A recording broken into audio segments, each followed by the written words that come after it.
Chapter 134. Gong Sun knelt on the ground, his mind completely blank.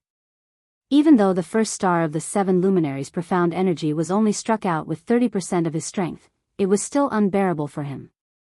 He shook his head with all his might, and only regained his senses after at least 10 seconds. When he raised his head to take a look, he realized that he was kneeling in front of Wei Chou and the other imperial guards, and there was a foot on his back, making him unable to move. Apologize. Lin Muyu's voice was very cold, and she seemed to be suppressing her anger. Gong Sun clenched his teeth and struggled to stand up as he bellowed, "You want this daddy to apologize to Yingji's son? Only if I, Gong Sun, am dead. Stop dreaming. Kill me if you have the guts." Lin Muyu didn't say anything. She raised her hand and pulled out the prairie fire sword. She spat out her battle aura, and the blade was surrounded by raging flames. Just like that, she placed it on Gong Sun's neck. It was boiling hot, and in the blink of an eye, the skin on his neck was charred black. That kind of pain was naturally unbearable for an ordinary person.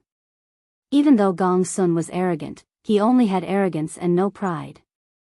He couldn't endure pain, and he bellowed like a pig being slaughtered, "Lin Muyu, you bastard. What exactly do you want? Apologize to Wei Chou." Lin Muyu said indifferently, "Tell him that you are wrong." "Milord," Wei Chou looked at Gong Sun, who was kneeling in front of him, but he was still a little fearful. After all, Gong Sun's strength and bloodline were much higher than his. Furthermore, Gong Sun was the squad leader of the Imperial Guards, and his military rank was much higher than his. "Apologize." Lin Muyu continued to bellow, and the battle aura in her hand increased by 10%. Instantly, the flames on the prairie fire sword became even more intense. If this continued, Gong Sun wouldn't be able to last more than a minute. Enduring the intense pain, Gong Sun laid on the ground with both hands on the ground, and said word by word with a trembling voice, "Wei Chou. I am sorry. Gong Sun is wrong. I have let you down. I apologize to you right here." Hua. The flames on the burning prairie sword were extinguished. Lin Muyu raised her hand and sheathed the long sword. She removed the combat boots that were on Gong Sun's back and said coldly, "I hope you won't do it again in the future. Wei Chou is my, Lin Muyu's, subordinate. It's not your turn to discipline him, Gong Sun." "Yes. Yes." Gong Sun was no longer as arrogant as before. He continued to kneel there and violently coughed a few times. Drops of blood splattered on the ground. In the corner, Su Gung, who was in the ruins, coughed as well. He stumbled and crawled as he stood up. His face was covered in blood.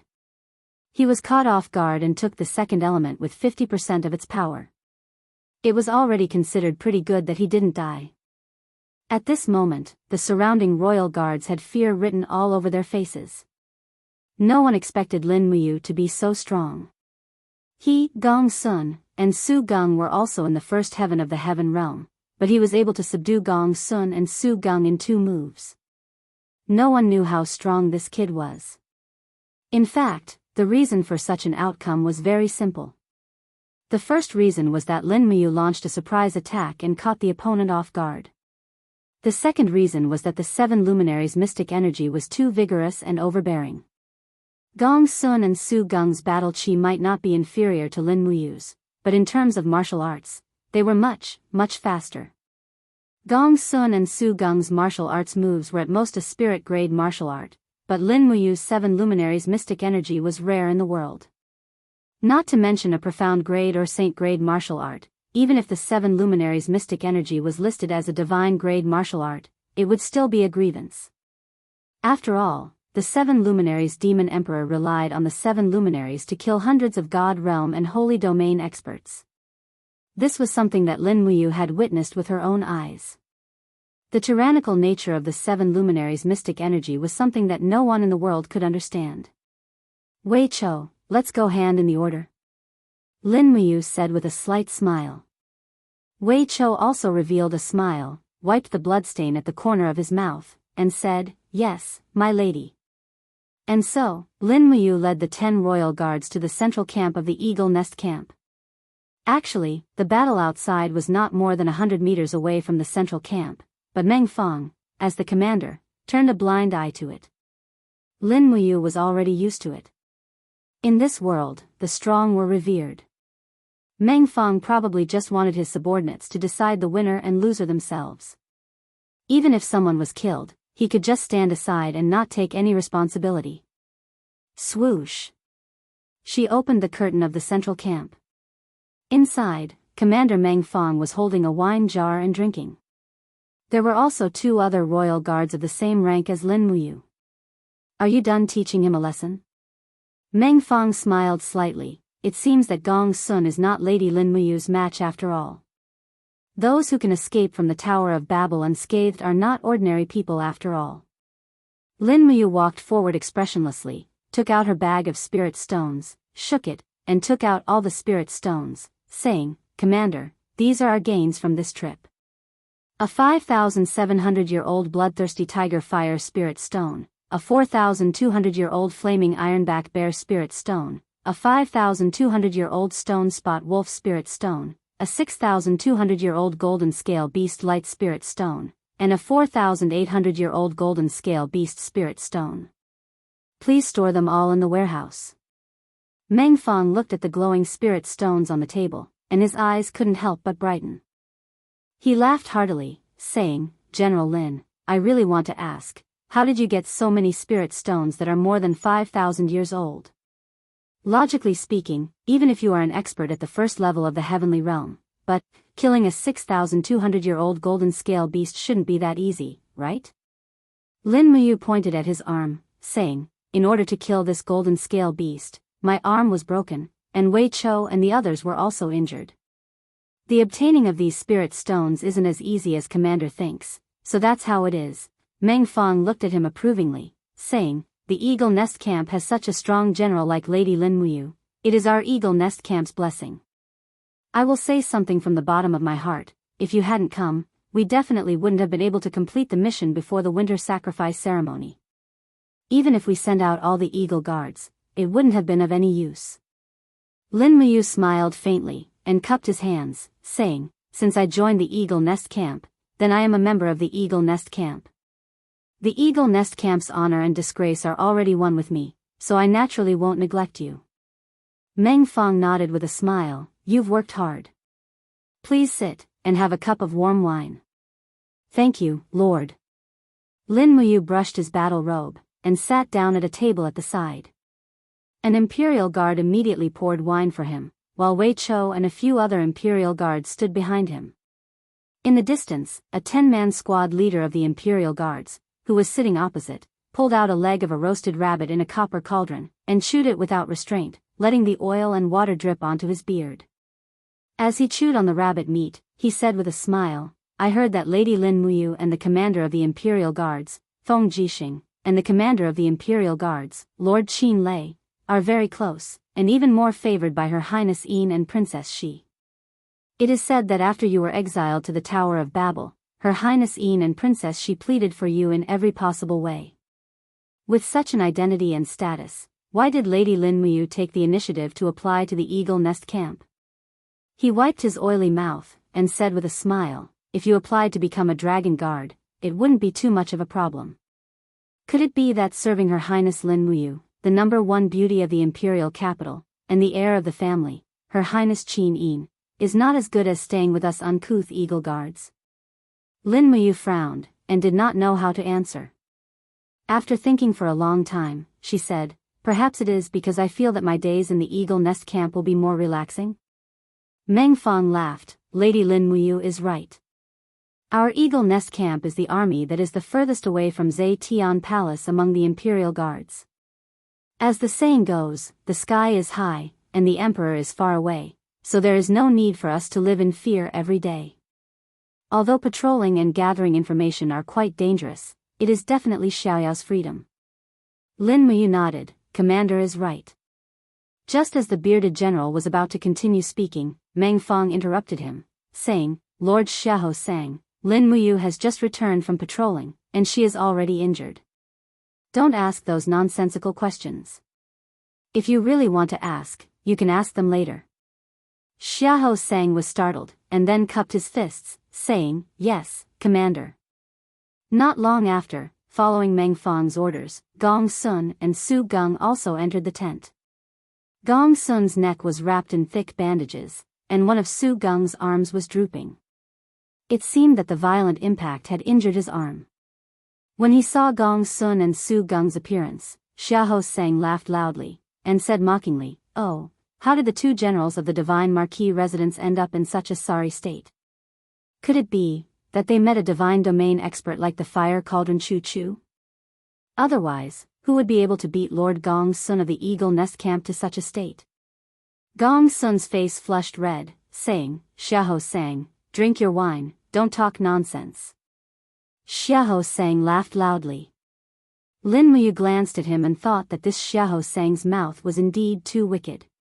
However, when she heard him ridicule Gong Sun and Su Geng, she actually felt a faint sense of satisfaction in her heart. This was the outcome of a vile person. After eating and drinking, and filling their stomachs, they left the tent with Wei Chou and the others. "My lord, our camp is to the south of the Eagle Nest Camp," Wei Chou said respectfully. It's just a tent that was just set up today," Wei Chou added cautiously, afraid that Lin Muyu would be unhappy. After all, Lin Muyu was now the #1 hero of the Eagle Nest Camp. If he complained that the tent was too simple and crude, it would not look good for everyone.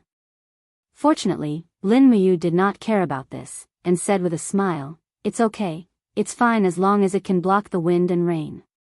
Yes. When they arrived at the camp, it was indeed very simple. The tent that Lin Muyu, the deputy commander of the Imperial Guards, was just a simple white tent. Although it could block the rain, it might not be able to block the wind. There was a simple bed inside, but it was actually just some hay padded on top. After entering the tent, Lin Muyu was speechless. Motherf *Ker, the Eagle Nest Camp was really too poor, so poor that it was a little exaggerated. "My lord, are you satisfied?" Wei Chou also could not stand it anymore. Lin Muyu's gaze fell on the outside. The tent of Wei Chou and the others was even more simple. It was just a straw hut leaning against a large tree at the peak of the mountain. The cold wind was blowing all around, and they would have an even more difficult night. Frowning, Lin Muyu said, "Everyone will make do for the night. Tomorrow, come with me to the capital to purchase materials. We will build our own camp." "Yes, my lord." A trace of joy flashed across Wei Chou's face. Chapter 135. Lying on the soft bed, Lin Muyu saw a longhorn beetle gracefully crawling on the edge of her bed. She couldn't help but let out a long sigh. Eagle Nest Mountain's campsite was indeed natural. This place was too close to nature. Closing his eyes, he ignored the heavenly bowl and slowly activated the spirit meridian art. In this period of time, Lin Muyu had shifted the focus of her cultivation from the forging dragon bone remnant scroll to the spirit pulse technique. This was because the benefits of the spirit pulse technique were obvious. In the past, using the two luminaries' demonic dance once would drain her soul energy, but now, using the second luminaries 3 times consecutively would not be a problem. After all, the 7 luminaries' dark force was her strongest killer move, so the spirit pulse technique was the foundation. Moreover, the spirit meridian technique had even saved his life in Skysplit Tower. Lei Hong had said that the creator of the spirit meridian technique was a madman, but now it seemed that the creator of the spirit meridian technique was simply a peerless genius. He slowly spread out his spirit sense. Even though he had closed his eyes, everything around him seemed clearer than when he had his eyes open. The heavenly bull was crawling along a grass branch, and above its head, a black spider was silently weaving a web. Winter had come too quickly this year, so much so that the animals were still too slow to go into hibernation. In fact, even after the snow on Eagle's Nest had melted, it was still green. Further away, a group of royal guards were drinking and chatting. Lin Muyu could easily recognize their voices. Among them were Gong Sun and Su Geng. Their tents were about 120 meters away from Lin Muyu, but the spirit pulse technique was able to hear their voices. It was amazing. That little bastard, I must kill him. Gong Sun slammed his wine glass on the table. Su Gung said, Lin Muyu's punch was too fast, and there was a demonic power in it. My battle aura protection was useless against it. I don't know what's going on. Gong Sun replied, only the heavens know where he learned this crooked method from. Otherwise, I wouldn't have been subdued so easily. If this matter were to spread to the Divine Marquis residence, I'm afraid that the Divine Marquis would be disappointed in us. Su Gung smiled. The Marquis has eyes and ears all over Lanyan City. I'm sure he knows by now. However, Brother Gong Sun, you don't have to worry. Lin Muyu has ruined the plans of the Marquis and the little Marquis. The Marquis will definitely not let Lin Muyu off so easily. We just have to wait for the Marquis to send even stronger people to make things difficult for that brat. Gong Sun's rage hadn't dissipated as he said, if it's possible, I want to personally chop off that little bastard's head. As you wish. When Lin Muyu heard this, she frowned. She continued to extend her spiritual sense outwards, but she could no longer hear the voices of people. 120 meters seemed to be the limit. Any further and the voices would become intermittent and indistinct. She could not hear them at all. The spirit meridian art rippled outwards layer by layer, causing his mind to be clear and his thoughts to be unprecedentedly clear. He cultivated all the way until midnight. A wave of tiredness hit him, and he closed his eyes to sleep. The next morning, when he woke up, he saw the Spirit Fire Division of the Eagle Nest Camp making breakfast in the distance. Wei Cho respectfully said outside the tent, Sir, the Eagle Nest Camp's rule is that there will be an hour of training in the morning before breakfast is served. He got up, brushed his teeth and washed his face. There was no toothpaste in this world yet, so he used something called tooth powder. It was said to be made from the powder of a plant, but the effect was not much different from toothpaste. However, washing his face was a problem because there were no men's skincare products like L'Oreal in the mainland. Fortunately, Lin Muyu did not mind. Her skin was naturally good, so she did not seem to need those things. Zhang Wei and Wei Cho, who were uncouth, did not even bother to use tooth powder. They were very bold and their breath was fresh. After rinsing his mouth, he suddenly felt a shock. There seemed to be people behind the tent. He immediately unsheathed the prairie fire sword with a clang and silently approached. With a sudden leap, he arrived at the back of the tent, only to see a few royal guards in white robes standing guard. Moreover, this group of people seemed to have been here for a long time. Many of their shoulder armors were covered in a layer of frost. Brother Chu Huayin? Lin Muyu was stunned. One of these people was Chu Huayin, and each of them wore a golden dragon head emblem on their chest.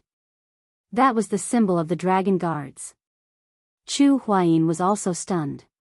He smiled and said, You found us? Lin Muyu was confused. Why are you here? When did you come? We came late last night. I didn't know. Lin Muyu secretly regretted it. She must have slept so soundly that she did not even notice the arrival of Chu Huayin and his group with the Spirit Meridian art. There were a total of 10 dragon guards, including Chu Huayin. Lin Muyu asked, Brother Chu Huayin, this is the Eagle Nest Camp. Why are you here? Shouldn't you be protecting His Majesty and Her Highness Yin at Zhe Tian Palace? Chu Huayin brushed off the frost on his shoulders and smiled. Yesterday, Jin Yifan attacked the royal guards and killed the deputy commander Rong Hanyuan. This is the first time he has provoked the royal guards, and there will definitely be a second time. Commander Qin Lei thinks that Jin Yifan's next target is likely to be you, so he asked me to lead the 9 dragon guards to secretly protect you. I didn't expect you to still find out. Lin Muyu was grateful and terrified at the same time. She said, but it's too hard for you to stay here. Brother Chu Huayin, bring everyone back to Zhe Tian Palace. I'm very safe here. There are 70 eagle guards from the Eagle Nest Camp and hundreds of royal guards. It won't be easy for Xing Yifan to touch me. You don't have to make things difficult for me. Chu Huayin smiled and said, you know Qin Lei's temper. Once he has set his mind on something, he will definitely do it to the end. He has sent us to protect you until the day of the winter sacrifice ceremony. There are still 3 days left. Don't make things difficult for me, just let us follow you. All right then, Lin Muyu had a helpless look on her face. She could only accept this favor. She participated in the morning training. The Eagle Nest Camp's morning training was very simple. She practiced riding, swordsmanship, saber skills, and archery. After spending so many days in Lanyan City, although Lin Muyu's riding skills couldn't be said to be extraordinary, it was still considered first-rate. In terms of swordsmanship, her four-elemental sword kinesis could be said to be the best, so she didn't need much training. Her saber skills were average, and as for archery, she still needed to learn it from Wei Chou. Tuck, tuck, tuck. The sound of horse hooves reverberated throughout the training grounds. Wei Chou was riding on a warhorse. He opened his palm and took out 3 arrows from his quiver. Pa, pa, pa. He shot 3 arrows consecutively, hitting 3 targets. This brat was not only good at fixed-point archery, but his mounted archery was also considered outstanding in the Eagle Nest Camp. For a moment, the onlookers all cheered. Even Chu Huaying raised his sword and cheered loudly. When it was Lin Muyu's turn, she charged forward on her warhorse. At the same time, she raised her treasured carving bow and shot 1 arrow after another. You can't become fat in one bite. Buzz. She channeled her battle chi into the arrow, and in the next moment, the arrow left the bowstring. Whoosh. The arrow didn't hit the target. Everyone laughed, but in the next moment, the arrow hit a large tree that was about half a meter in diameter. Pung. The large tree fell, and everyone's whispers stopped. Although the accuracy wasn't high enough, the explosive power was top-notch. Commander Meng Fong had a look of helplessness on his face as he said, Lady Lin Muyu's archery skills are really eye-opening. Lin Muyu lowered her head and didn't say anything. This kind of thing was really too embarrassing. After breakfast, it was time for the Eagle Nest Camp's daily training. After lunch, it was finally free time. Lin Muyu led Wei Chou and the other 10 royal guards and 30 royal guards down the mountain to purchase supplies. Chu Huayin and the other 10 dragon guards followed them from afar. The dragon guards had always been proud. They were a group of sacred existences that protected the emperor and the princess. But now, they were actually protecting an eagle guard. This kind of thing was really amazing. As he watched the group go down the mountain, Commander Meng Fong shook his head and sighed. What kind of world is this? I don't understand it anymore. On the way down the mountain, Lin Muyu looked through her bag of spirit stones. She realized that apart from the spirit stones she had handed over, there were still some spirit stones left. There were 2 4,000-year-old stone-type spirit stones, 1 5,000-year-old fire-type spirit stone, and a 5,100-year-old thorn demon poison-type spirit stone. These spirit stones seemed to be able to be used to forge decent weapons. She then looked through her bag of money and saw that there were only 2 diamond coins left. She was really poor. This amount of money was not enough to purchase enough military supplies for the 110 soldiers under her command. She had to make a trip to the imperial business firm. After entering the imperial capital, it was still bustling as usual along the way. When they arrived at the imperial business firm, only Wei Chou was brought in. The rest of the people stood guard outside. Lin Muyu was wearing the Holy Temple's battle robe, while Wei Chou was wearing the Royal Guard's armor. They were very eye-catching. Fortunately, the supervisor on duty recognized Lin Muyu. He immediately came forward and smiled. Sir Lin Ji, you are finally here. Are you looking for Miss Xiaotang? Yes. Also, don't call me Lin Ji. Call me Lin Muyu. Okay. A few minutes later, Jean Xiaotang walked out of the inner hall with an excited expression. Seeing Lin Muyu was like seeing a business opportunity. She did not hide her excitement at all. She walked up and grabbed Lin Muyu's arm. She smiled and said, Sir Lin Ji, you haven't come for a long time. Do you know that Xiaotang has been anxiously waiting for you? No, I should call you Sir Lin Muyu now. The imperial business firm was indeed omnipotent. Nothing could be hidden from them. Jin Xiaotang must have seen through everything about him. Lin Muyu nodded with a smile. Aren't I here now? As he said this, he felt that something was wrong. He felt that this kind of conversation was a bit like the conversation between a prostitute and the madam of a brothel in ancient times. He looked down and saw the excitement on Jin Xiaotang's beautiful face. He immediately felt a sense of guilt. If third fatty Jin knew that he was thinking of his daughter like this, he would definitely fight with his life. Chapter 136. Madam Lin Muyu, what do you need this time? Jin Xiaotang asked with a smile as she brought Lin Muyu around the shop with her hands behind her back. She exuded the aura of a young girl.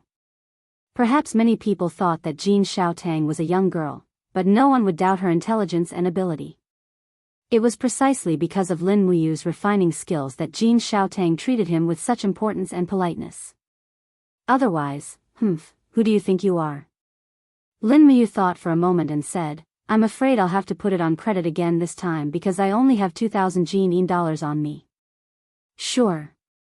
Jin Xiaotang covered her mouth and laughed. You're a diamond card customer of our Imperial Merchant Guild, and you're so familiar with me. As long as you say the word, you can put as much as you want. Alright, let's go. I want to buy some spirit stones and black iron. Alright. Arriving at the spirit stone shop, Lin Muyu scanned the new spirit stones. There were only 3 that caught Lin Muyu's attention. One was an 8,700-year-old thunder attribute spirit stone, one was a 6,400-year-old frost attribute spirit stone, and the last was a 5,000-year-old wind attribute spirit stone. He pointed at these 3 and said, how much do these 3 spirit stones add up? Oh, Jin Xiaotang blinked her eyes and said, thunder-type spirit stones are rare to begin with, so an 8,700-year-old one is even rarer. Therefore, this 8,700-year-old thunder-type spirit stone is priced at 21,000 Jin coins. The 6,400-year-old ice-type spirit stone is priced at 7,000 Jin coins, and the 5,000-year-old wind-type spirit stone is priced at 3,000 Jin coins. That's a total of 31,000 Jin coins. Xiaotang will give you a 30% discount and round it up to 20,000 Jin coins. Alright, take it off and give it to me. I'll put it on credit. Alright. Wei Chou, who was standing at the side, was dumbstruck. Not to mention tens of thousands of Jin coins, he had never even seen thousands of Jin coins before. Furthermore, he would never come to the Imperial Chamber of Commerce to buy things in the past. Although there were many good things here, they were also expensive. After that, he went to look around the iron ore shop. A huge pile of shiny iron ore attracted Lin Muyu's attention. He extended his spiritual pulse technique and could clearly feel the rich dark force in the iron ore. He could not help but take a second look. Jin Xiaotang covered her mouth and laughed. My lord, this is 10,000-year meteoric iron. It's an item that has been appraised by a professional. It contains an extremely rich amount of spiritual energy. Do you want it? I'll give you a discount, 50 Jin coins per caddy. Wow. Wei Chou was speechless. It's as expensive as gold, Jin Xiaotang pouted, of course. Weapons forged from 10,000-year dark iron are extremely tough, durable, and sharp. We spent a lot of effort to obtain this kind of 10,000-year dark iron. Lin Muyu could not help but smile. How much 10,000-year dark iron do you have here? 820 caddies. Alright, I'll take it all. Really? Jin Xiaotang's mouth was wide open. She was overjoyed. Of course it's true. That's good. Jin Xiaotang suddenly held onto Lin Muyu's hand and said coquettishly, Then my lord Lin Muyu, do you have to give more of the weapons you forged to the Imperial City Chamber of Commerce to auction? Yes, of course. Although she knew that this was only Jin Xiaotang's business method, Lin Muyu was still amused by her coquettish appearance. Thus, They bought a large pile of 10,000-year dark iron and borrowed another 40,000 Jin coins. They had already lost 60,000 Jin coins. However, Jin Xiaotang did not mind. The Imperial City Chamber of Commerce was a big business. If they could hold on to the thigh of a blacksmith and alchemy master like Lin Muyu, it would be worth it no matter how much money they spent. Moreover, Jin Xiaotang had always kept her promise and strictly kept her business dealings with Lin Muyu a secret. Otherwise, Lin Muyu would have long become the target of competition among the Imperial City Chamber of Commerce. "Oh right, my lord Lin Muyu." Jin Xiaotang blinked and said, "Actually, if you need money, the faster way is to forge Dream of the Extreme. After all, we can raise the price of Dream of the Extreme to a very high level. We also have a lot of raw materials here. How about it? Will you consider it? How many raw materials do you have?" Lin Muyu asked. "Enough to forge 40 bottles of Dream of the Extreme." "That's good." Lin Muyu nodded. "How much do these raw materials cost?" 20,000 Jin coins. "Yes, pack them for me and bring them along." "All right." Jin Xiaotang was overjoyed. She knew that once Lin Muyu successfully forged these weapons, the Imperial Capital Chamber of Commerce was destined to set off a frenzied wave of business in Lanyan City. Bringing out countless black and spirit-grade weapons in one go, in addition to the legendary Peak of Reverie, once this gimmick spread, wouldn't those competitors all kneel down and call her daddy? Jin Xiaotang felt uneasy when she thought about how the detestable boss of the Wulin Enterprise always looked at her with perverted eyes and wanted to poach her to be the vice manager of the Wulin Enterprise. This time, as long as Lin Muyu forged these items for her, the Imperial City Chamber of Commerce would be able to snatch at least 30% of the customers from the Wulin Enterprise. She wanted to see how that damn fatty would cry when that happened. Oh, that's not right. Her father was also a damn fatty. Jin Xiaotang's expression kept changing. Lin Muyu and Wei Chou felt goosebumps when they saw her expression. Who knew that this beautiful girl had so many thoughts in her heart? "Miss Xiaotang, I have another presumptuous request," Lin Muyu said. Jin Xiaotang was already very obedient. "Hee, Lady Lin Muyu, please tell me." "Oh, no, brother Yu, please tell me." "Xiaotang will try her best to fulfill your request. Give me another 10,000 Jin coins on credit. I want cash." Lin Muyu said as she touched her forehead. She was a little embarrassed to ask. This time, she had taken more than 90,000 Jin coins from the Imperial City Chamber of Commerce without giving anything to them. She looked like she could pack up and disappear at any time. However, Jin Xiaotang didn't even think about it.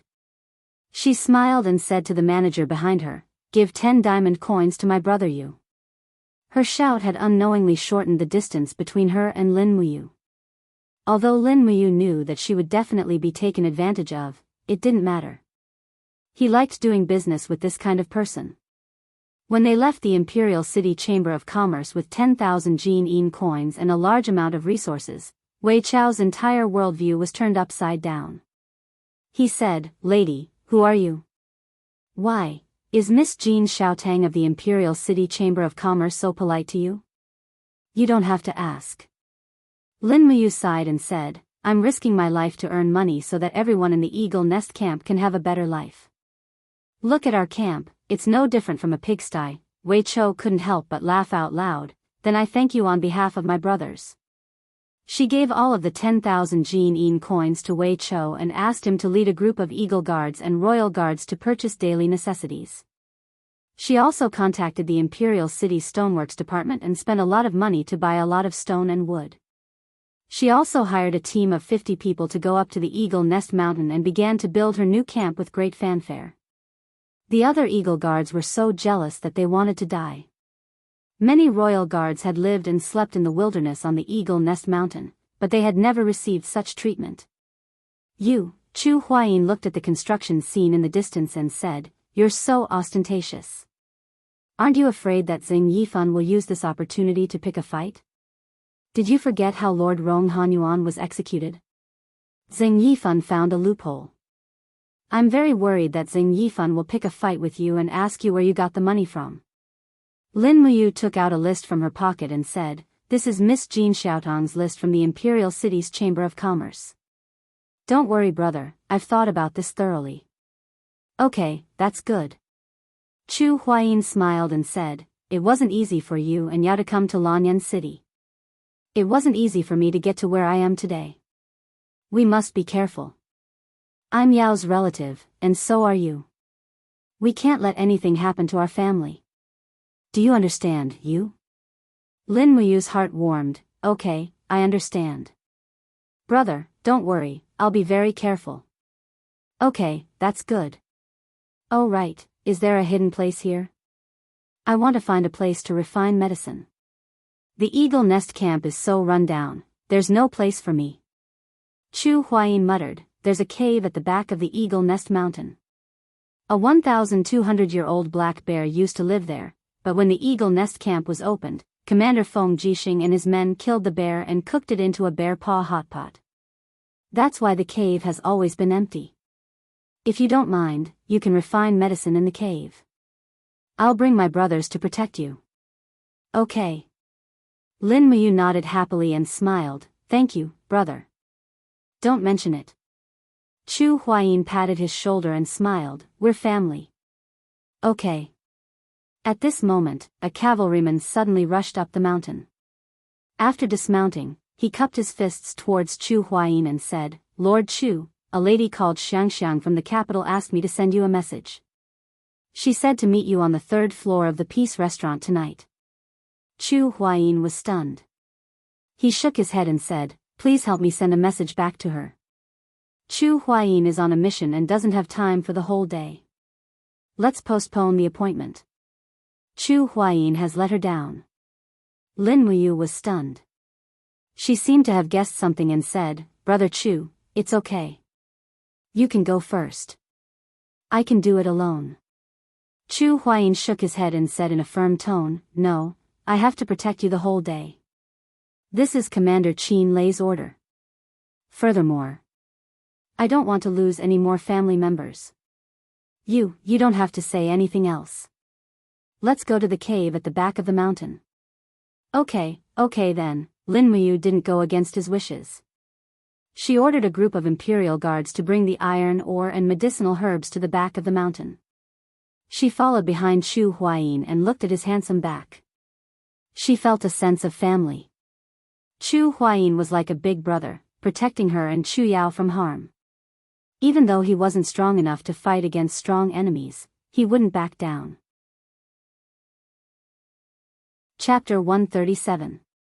When they arrived at the back of the mountain, the snow had melted quite a bit, revealing a forest of green pines. Some maple trees that hadn't completely withered had fiery red leaves, bringing a hint of autumn to this cold winter. A group of imperial guards entered the cave with their weapons and searched for a while before reporting, "Sir, there's nothing in the cave." "Very good." Lin Muyu ordered for the iron ores and other things to be pushed in. Then, Chu Huayin personally guarded the outside, leaving only Lin Muyu in the cave. She fastened the torch to the stone wall at the side and found the most spacious place to place the iron ores and other things down. Then, she looked to the side. Not bad, there was a small pool that could be used to cool weapons. Since forging consumed a lot of battle energy and physical strength, she refined the medicine first. He was already very familiar with refining Dream of Extreme Peaks. In less than an hour, he had refined a total of 47 bottles of Dream of Extreme Peaks. He packed up 40 bottles for Jean Xiaotang to sell and kept the other 7 bottles for himself. Then, he walked out of the cave and found Chu Huayin leaning against the rock wall with his eyes closed. He was humming a guqin with his eyes closed. This guy was indeed an elegant person. Compared to uncouth men like Qin Lei and Feng Jixing, he was more attractive to women. Are you done refining?" Chu Huayin was stunned. "It's still early." Lin Muyu smiled. "I've just finished refining the medicine." As she said this, she took out 7 bottles of Dream of Extreme Peak and smiled. "Brother Chu, do you know what this is? Could it be Dream of Extreme Peak?" Chu Huaying was an intelligent person. He could tell from the look on Huaying's face that there were treasures in these small medicine bottles. Lin Muyu smiled and nodded. Yes, it's dream of extreme peak. It's very beneficial to cultivators. Sleeping for 3 days might be equivalent to 3 years of cultivation. Here, these 7 bottles of medicine, you, Feng Jixing, and Qin Lei will each get a bottle. Perhaps Her Highness Yin can also send a bottle. Also, give Wei Chou a bottle. As for the rest, do as you see fit. Sister Chu Yao and Xiao Shi have already used it.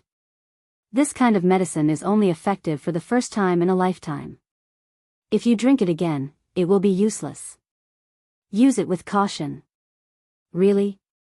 Chu Huaying was extremely excited, and his face was full of excitement as he said, You don't know this, but Commander Feng Jixing and Commander Qin Lei's cultivation is already close to the peak of the first level of the heavenly realm.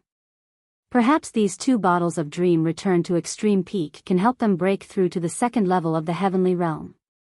Especially when the Divine Might Battalion is becoming more and more arrogant, it's like sending charcoal in a snowstorm. Lin Muyu nodded and said, Yes, but there's one thing. You'll be unconscious for 3 days. You must choose a good time, or else you might make a mistake. Don't worry, we know what to do. Alright, then I'll continue forging weapons. Alright, Big Brother will stay here until you come out. He began forging weapons and took out the spirit stone from his chest pocket. It was an 8,700-year-old thunder-type spirit stone, and this was also the best spirit stone Lin Muyu had. Whether or not he could break through to the saint rank weapon depended on the power of this spirit stone. He looked at the burning prairie sword again. In reality, the sword spirit of the burning prairie sword was a 9,000-year-old fire dragon, which was stronger than this spirit stone. However, at that time, it only used black iron, and not the 10,000-year black iron in front of him. Moreover, Lin Muyu's battle aura cultivation and fire refining skills at that time were not as good as they were now. The fire used to forge the burning prairie sword was the earth fire from the 3rd layer of the treasure refining cauldron. Now that he had the hellfire from the 5th layer, the quality of the weapon he forged would naturally be completely different. The power of thunder was powerful and domineering, so he would forge an extremely domineering weapon, a spear. In a cavalry battle, a spear could be considered the king of all weapons.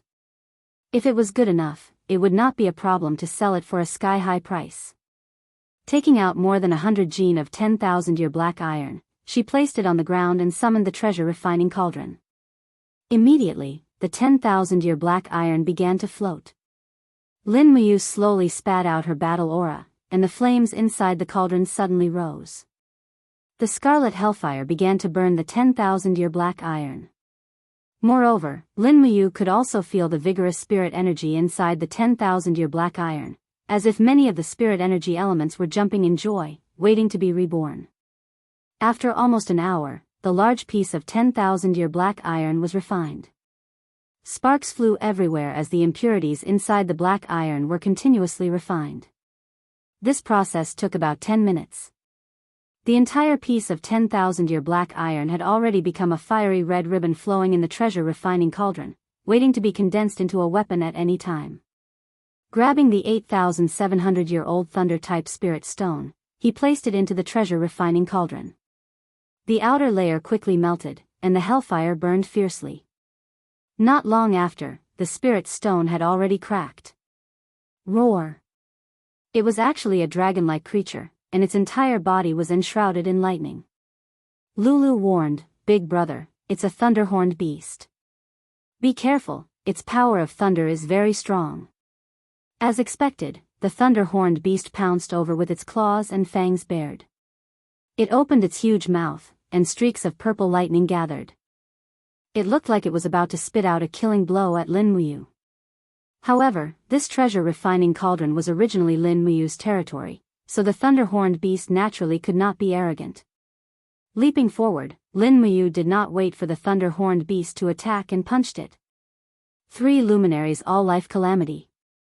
Pung! Defeating the enemy with a single strike, the thunder-horned beast's beast spirit was destroyed in the blink of an eye. The spirit stone could only store no more than 50% of the body's spiritual power, not to mention that it was still in the treasure refining cauldron. How could it withstand the attack of the third luminaries? The thunder-horned beast's mournful wails slowly seeped into the pile of iron liquid. Lulu also quickly provided a series of spear molds. Lin Muyu chose one that looked extremely dazzling. Slowly gathering her strength, she reserved a space in the treasure refining cauldron. When the iron liquid and martial spirit were quickly poured into the space, the spear began to take shape. However, this was not the end. When the spear began to cool down, Lin Muyu still increased his battle chi and used the hellfire to temper the spear's edge. This was because this was the part that could withstand the strongest impact. When the spear pierced through the enemy's body, the spear's mission could be to break bones or break armor. Who knew? Under the spirit pulse technique, Lin Muyu's spiritual sense slowly spread out. When his spiritual sense was close to the spear's edge, he could even see the fine structure of the spear's edge as if he had turned on the microscope mode. Therefore, the precision of the forging process was also raised to the extreme. This was something that he did not expect. The spirit pulse technique could actually have such a magical effect in weapon forging. The entire process took a full 3 hours. Finally, the spear was forged. Pucci, the spear fell into the pool of water, stirring up waves of steam. Lin Muyu quickly picked up the spear and weighed it in his hand. The spear's shaft was not bad because it was hollow. Otherwise, it would not be called a spear, but an iron spear. After thinking for a while, he used the hellfire to temper the spear's shaft and wrote the name of the spear, Purgatory Thunder Spear. What a good name, a lightning spear forged with the hellfire. After feeling proud for a while, he continued forging the next weapon. The second weapon was forged with the 6,400-year-old frost spirit stone. Lin Muyu thought for a while and decided to forge a battle saber. After all, he had not forged any saber-type weapon that he was proud of. Battle sabers were one of the most common weapons on the battlefield. They were large in size and were very suitable for charging and breaking through enemy lines. In fact, they were even more valuable than swords. He continued to temper the 10,000-year meteoric iron. This process did not change. Next, he began to refine the 6,400-year-old spirit stone. This time, it was much simpler. When the beast's soul broke out of the shell and tried to bite him, he easily subdued it with the one chaos of the common people and successfully refined it. He chose a very domineering and powerful battle saber mold, which also increased the weight of the entire saber to more than 50 kilograms. Moreover, the saber's entire body was ice blue because of the soul refining technique. When he swung it, there would be streams of icy air floating around it. Therefore, he named it the Ice Soul Saber. At the same time, he also carved the words, Ice Soul Saber, on the body of the saber, although the handwriting was slightly ugly. At this moment, he felt that the battle energy in his body had been depleted to about 30%. By the time he left the cave, the sky was completely dark. Chu Huayin had lit a bonfire outside and was warming himself with a group of Imperial Guard dragon guards. There was half a wild boar on the bonfire. It looked like a dried wild boar. Oil kept dripping onto the bonfire, making a sizzling sound. When he saw Lin Muyu walk out, Chu Huayin smiled and said, You're here. Come and eat something with us. We've warmed the wine, so it's good to drink some to warm up. Lin Muyu could not have asked for more. He took the opportunity to sit next to Chu Huayin. A dragon guard immediately cut a piece of fat meat for him and said with a smile, Sir Lin, eat more. Although the dragon guard's status was much higher than the eagle guards, all the dragon guards had to be respectful to Lin Muyu because of his strength. He chewed on the fragrant wild boar meat and drank a mouthful of wine. He immediately felt like he was in heaven. After continuously forging the Purgatory Lightning Spear and the Ice Soul Blade, Lin Muyu had already used up a lot of his energy. Now that he was eating meat and drinking wine, he naturally felt that he had nothing else. He couldn't help but let out a satisfied laugh. This feels so good, Chu Huayin laughed. Who exactly are you? You're actually able to master medicine refinement and weapon forging at the same time. From what I know, I don't think there's anyone like you. Lin Muyu didn't want to answer, nor did he know how to answer. Thus, he said, there are some secrets, it's fine if Brother Chu doesn't know. Anyway, I'll always treat Brother Chu and Sister Chu Ya well. That's enough. That's true. Eat more. After eating and drinking to his heart's content, his energy had recovered quite a bit. He continued to forge weapons. The next item he made was the 5,100-year-old poisonous spike demon spirit stone. Furthermore, Lin Muyu had the wildest idea of mixing this spirit stone with 10,000-year-old dark steel to forge a longbow. Of course, he only forged the bow. Then, he used a loathsome ox tendon that he bought from the Imperial Merchant Guild to make the bowstring. This was considered a great success. He asked for an arrow from the royal guard, then knocked an arrow. When he pulled the bowstring, the bow demon spirit bows, Jijia, hissed from the bow. Then, a streak of poisonous spiritual energy surged into the arrow. With a whoosh, it shot into the distance and sank into the rocks. When he ran over to pull out the arrow, he saw that the damaged rocks had become charred black. This was a sign that the arrow had been poisoned. This bow was really good. It had automatically been coated with poison. He even gave it a domineering name, Demon Devouring Bow. In actuality, Lin Muyu already had a plan in mind. This bow was too much of a waste for her to use. She should give it to Wei Chou. His archery skills could be said to be unique in the Eagle Nest camp. It wouldn't be a waste for him to use this demon-devouring bow. Furthermore, if she gave this demon-devouring bow to Wei Chou, then Wei Chou was destined to follow Lin Muyu for the rest of his life. Chapter 138. After that, he rested for a while and forged 4 more weapons. He named them Gale Blade, Fire Devouring Sword, and Green Rock Spear. Of course, since he had 2 Stone Ape Spirit Stones, he also had 2 Green Rock Spears. When he wielded them, there was an unusually thick feeling that flowed into his palm. This was a characteristic of the rock-type soul-refining weapon. Phew, Lin Muyu took a deep breath and sat in the middle of a pile of weapons. He closed his eyes and rested for a while.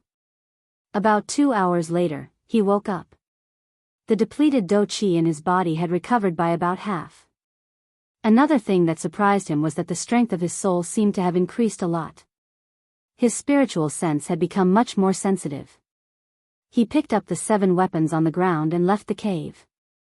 It was already the next morning. Chu Huayin rubbed his eyes and smiled. Are you done? Yes, thank you, Brother Chu. Lin Muyu wrapped the pile of weapons in black cloth and placed them on a carriage. After all, this pile of weapons weighed about 700 to 800 kilograms. If a warhorse were to carry it, no matter how good it was, it would not be able to bear it. The most important thing now was to go to the capital's trading company to sell these weapons and sell them for money to repay Jin Xiaotang. Chu Huayin still led a few dragon guards and followed closely behind. When the carriage arrived at the mountain road, Wei Chou and a group of eagle guards also followed. Wei Chou shouted from afar, "Madam, we will go with you. There is not enough stone on the mountain. We need to buy another batch." Okay. Lin Muyu nodded. After thinking for a while, he stopped the carriage by the side of the road. He took out a shiny longbow from the black cloth and handed it to Wei Chou. He smiled and said, "This bow is for you. See if it is useful." Pa! Wei Chou caught the demon-devouring bow, and immediately, a fiery hot spiritual energy flowed from the bow into his palm. There was also the faint roar of a spirit beast. He took out an arrow, nocked it, and aimed into the distance. Immediately, ripples of energy appeared on the bowstring, and the venom automatically coated the arrowhead. With a "so" sound, the arrow left the bowstring and shot down a flying bird. It didn't even have the time to cry out before it was shot dead. "Milord," Wei Chou had some doubt on his face as he said, This is a soul-refined bow, right?" "Yes, what's wrong?" Lin Muyu asked. Wei Chou revealed an awkward expression and said, there are very few bow craftsmen among the blacksmiths to begin with, and the number of people who can refine souls can be counted on one hand. That's why longbows that have been refined with souls on the market are all sold for at least 1,000 Jin coins. My lord, I cannot accept such an expensive gift. Lin Muyu couldn't help but smile. But this bow was personally forged by me. It didn't cost much, so you should keep it. A man shouldn't be so fussy. This, Wei Chou thought for a moment, then lowered his head to look at the demon-devouring bow. He really couldn't bear to part with it, so he nodded and said, "Thank you, my lord." "You're welcome. Let's set off quickly." "Yes." The group continued down the mountain. Wei Chou carefully hung the demon-devouring bow on the back of his horse. Although he didn't know the grade of the bow, he knew how valuable it was. He felt even more respect and reliance on Lin Muyu, who was walking in front of him.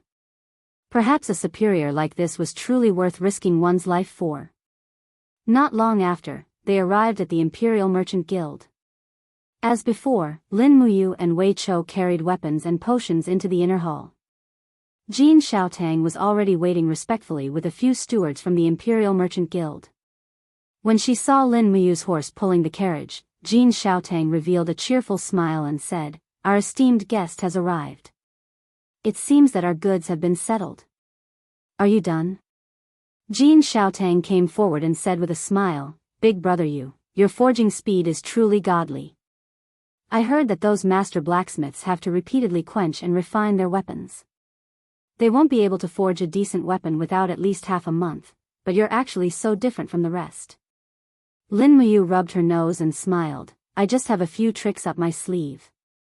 "Alright, the weapons have been delivered to you. Miss Xiaotang, quickly have someone appraise the grade of the weapons." "Alright." Lin Muyu raised her hand and placed the 6 heavy weapons on the table, causing the table to buzz. Jin Xiaotang smiled and said to the group of stewards behind her, "Call the appraisers over." "Yes." A few minutes later, a total of 3 appraisers appeared in the inner hall. The first to be appraised were 2 green rock spears. They were almost identical green rock spears because they were made by Lin Muyu using the same mold. Regardless of weight, length, or pattern, they were all the same. The only difference was the 3 words, "Green Rock Spear," written on the spear's handle. An old appraiser with a grizzled beard slowly brushed his palm over the spear's handle and blade, feeling the sharpness of the spear's blade and the strength of the refined soul. Suddenly, he opened his eyes and said, "Eldest Miss, a mysterious grade weapon, mysterious grade rank 6. "Wow, mysterious grade?" Jin Xiaotang's small mouth opened wide, her eyes filled with little stars. "There's actually a mysterious grade, that's great. Big brother, you're simply super amazing." Lin Muyu touched her nose, "So I'm actually that amazing?" Continuing to confirm, the other green rock spear was also appraised as mysterious grade rank 6.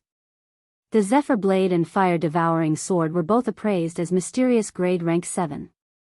Although rank 7 was relatively low, it was still a mysterious grade. This was already considered rare.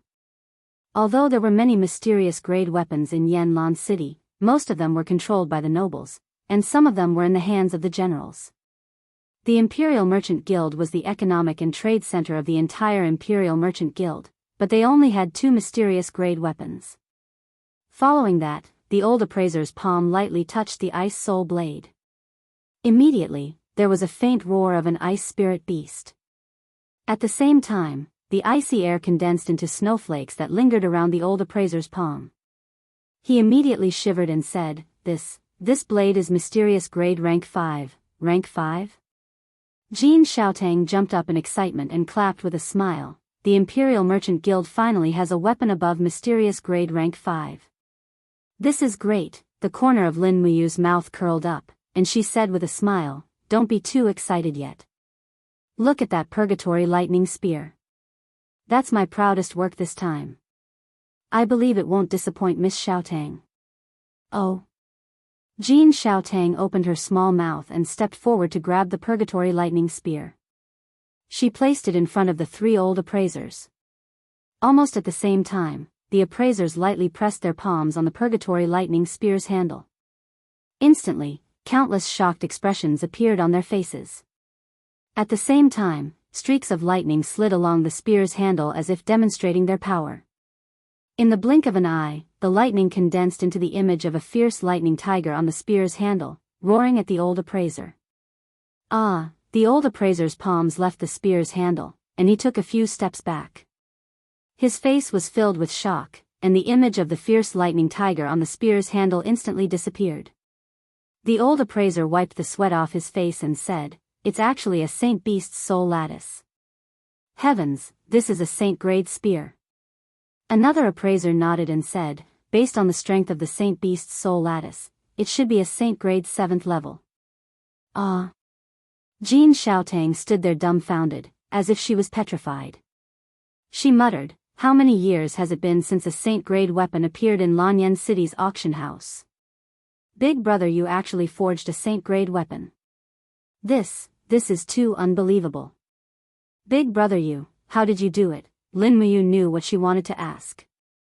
She smiled faintly and said, "Xiaotang, our agreement is that you must keep our cooperation a secret, so don't ask me how I did it.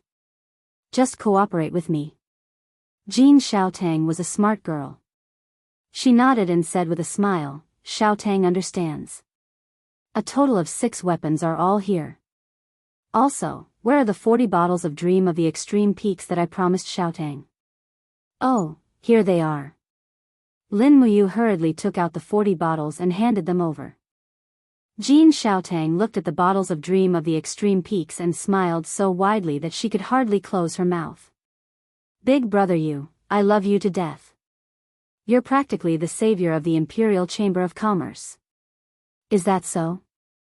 Lin Muyu, on the other hand, was preoccupied with the matter of money. "When will these things be sold?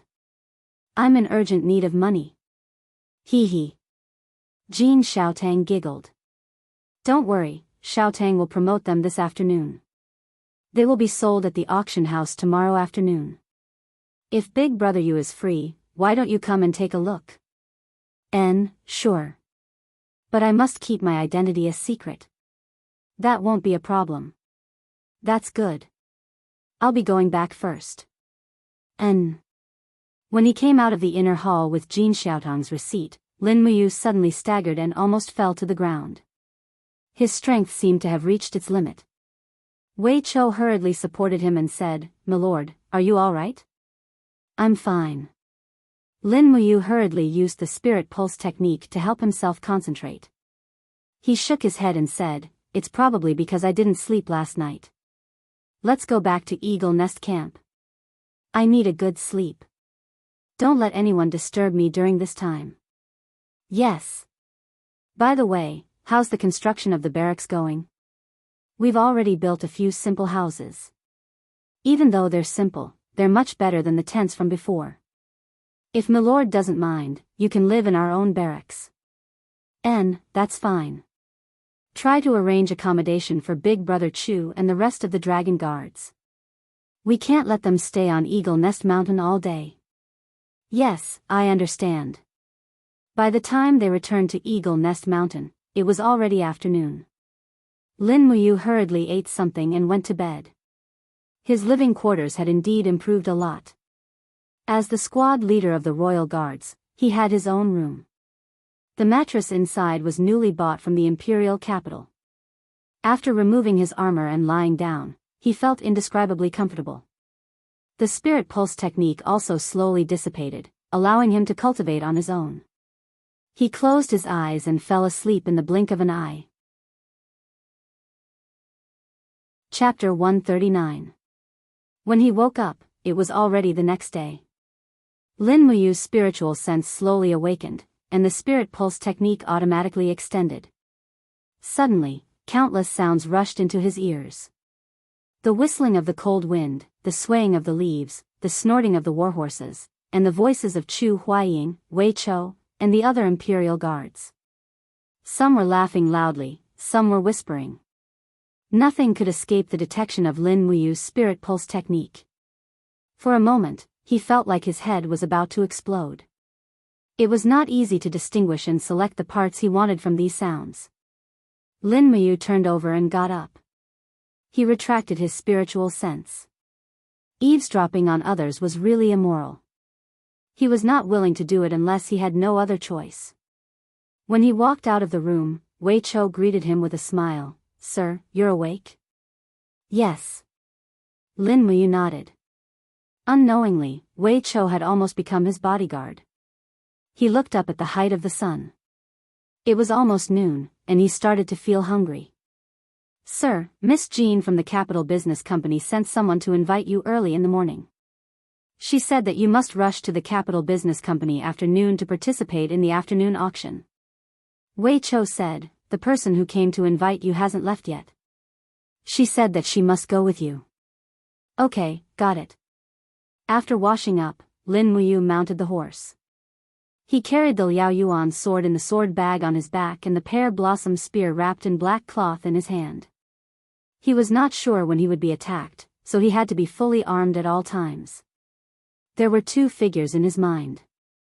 One was Xing Yifan, and the other was Tsang Baihe. Both of them had the ability to kill him in seconds. Chu Huaying followed closely behind with a few imperial guards. They rode on the horse and ate something before following the people from the Capital Business Company to Lanyan City. In the afternoon, the temperature warmed up a little. After entering Lanyan City, even their mood seemed to have warmed up. Chu Huaijin looked at the crowd around them and walked side by side with Lin Muyu. He smiled and asked, You forged so many weapons. You must have earned a lot this time, right?"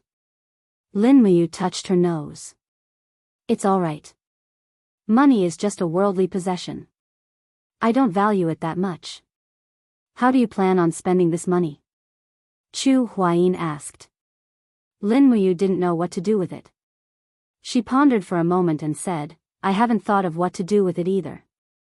Does Brother Chu have any good suggestions?" Chu Huayin couldn't help but laugh. I don't know either. Big Brother has never had much money, so he doesn't know how to spend it." All right then. Not long after, they arrived at the Capital Business Company. From afar, they could see many luxurious carriages parked in the open space in front of the Capital Business Company. It was obvious that many high-ranking officials and nobles had come. Many of the carriages' curtains were embroidered with purple flowers in gold. That was an emblem that only officials of at least third rank and above were qualified to wear.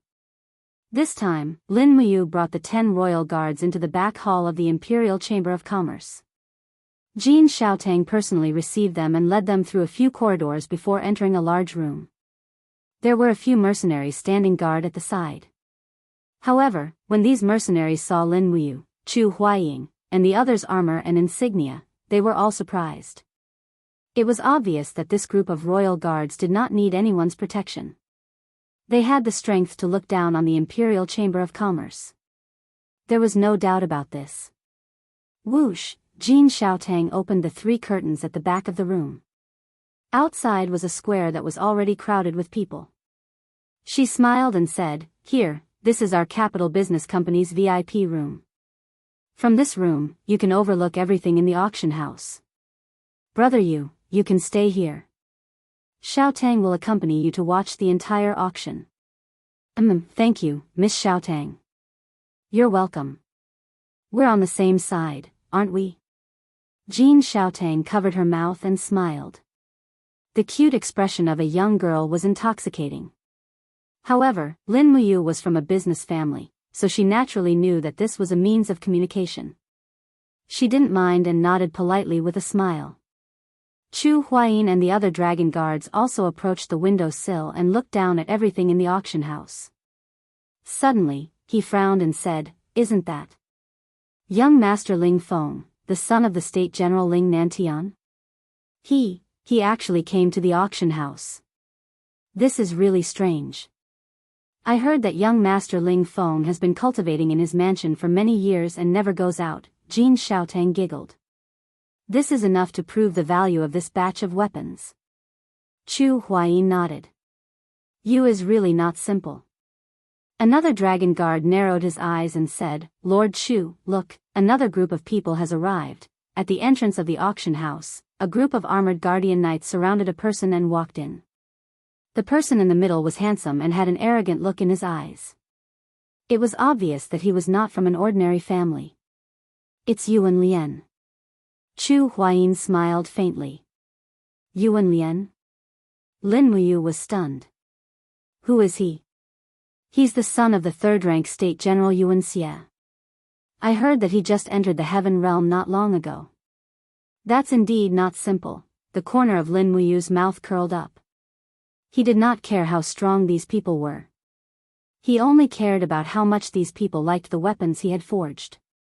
In his eyes, whether it was Ling Feng or Yuan Lian, they were actually here to give him money. But then again, there were indeed hidden dragons and crouching tigers in the capital. Other than Feng Jixing, Qin Lei, and the others, there was also a heaven realm expert like Yuan Lian. Even Ling Feng's power pulse was at the heaven realm. He was not simple at all. The crowd was bustling, and more people came. The auction in the afternoon was getting closer and closer. After the time it took for a joss stick to burn, Jin Xiaotang stood beside Lin Muyu. She gently waved her hand and drew a circle in the air. Immediately, the supervisor in the auction house nodded and went to give some instructions to his subordinates. Dang dang dang, the golden gong sounded, and everyone in the auction house became solemn. Soon, a beautiful girl walked up to the stage with a scroll in her hand. She smiled and said in a clear voice, "Ladies and gentlemen, first of all, welcome to the Chamber of Commerce in the capital. I'm one of the managers of the Chamber of Commerce, Pan Zyridium. If Miss Jin Xiaotang doesn't mind, I'll be the executor of this auction." Lin Muyu squinted her eyes and looked at the audience. Pan Zyridium was dressed in a beautiful purple dress. As for her looks, she was not bad, with a score of 8. She could not compare to Qin Yin and Tang Xiaoxi, who were peerless beauties with a score of 10. However, if she was placed in Tongtian Street, she would be the overlord of all beauties, and her name was quite nice. On the stage, Pan Zyridium was already skillfully introducing the auction items in the afternoon. After a long speech, she said, "First, let's welcome the first auction item." A burly man walked up to the stage with a pitch-black battle axe on his shoulder. Pan Zyridium walked up and grabbed the handle of the axe with both hands. She groaned but still could not lift it up. The axe slid down the burly man's shoulder and fell to the ground, smashing a hole in the floor. Pan Zyridium covered her red lips and revealed an awkward expression. She smiled and said, "Aha, I'm too weak to lift this axe for the time being. Let me introduce it this way. This axe is called Mountain Splitting Axe. It's 1.2 meters long and weighs 78 kilograms. It's a third-stage spirit grade, and it's very sharp. The starting price is 500 Jinin coins." Alright, everyone has started bidding. Lin Muyu looked at Jin Xiaotang with a puzzled expression. Jin Xiaotang burst into laughter.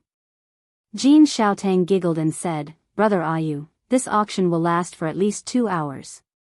Of course, we need something to start the auction, so I found a few spirit weapons. You have to understand Xiaotang's way of doing business." I understand." Lin Muyu laughed and continued watching. The first auction item was actually a spirit grade. It immediately attracted a wave of boos. Lin Muyu extended her spiritual pulse technique and could clearly hear the young master of the state general's residence, Ling Feng, chuckling. She dares to use a mere spirit grade to fool people. Looks like Jin Xiaotang doesn't have anything good to offer. How disappointing. As expected, the spirit grade axe did not fetch a high price. In the end, it was sold for 2,400 Jinin coins. It was won by a burly general. Judging from the emblem on his shoulder, he was from the Divine Might Battalion. Lin Muyu immediately frowned and said, "Is the general of the Divine Might Battalion that rich? 2,400 Jinin coins is not a small number." Chu Huijin's gaze was stern as he said, "The Divine Might Battalion is the private army of the Divine Marquis, Zhen Yifan, so they don't need to carry out any missions. Many of them work as mercenaries and work for others to earn money. They have also done many things like robbing and robbing. What's funny is that Zhen Yifan didn't restrain his subordinates.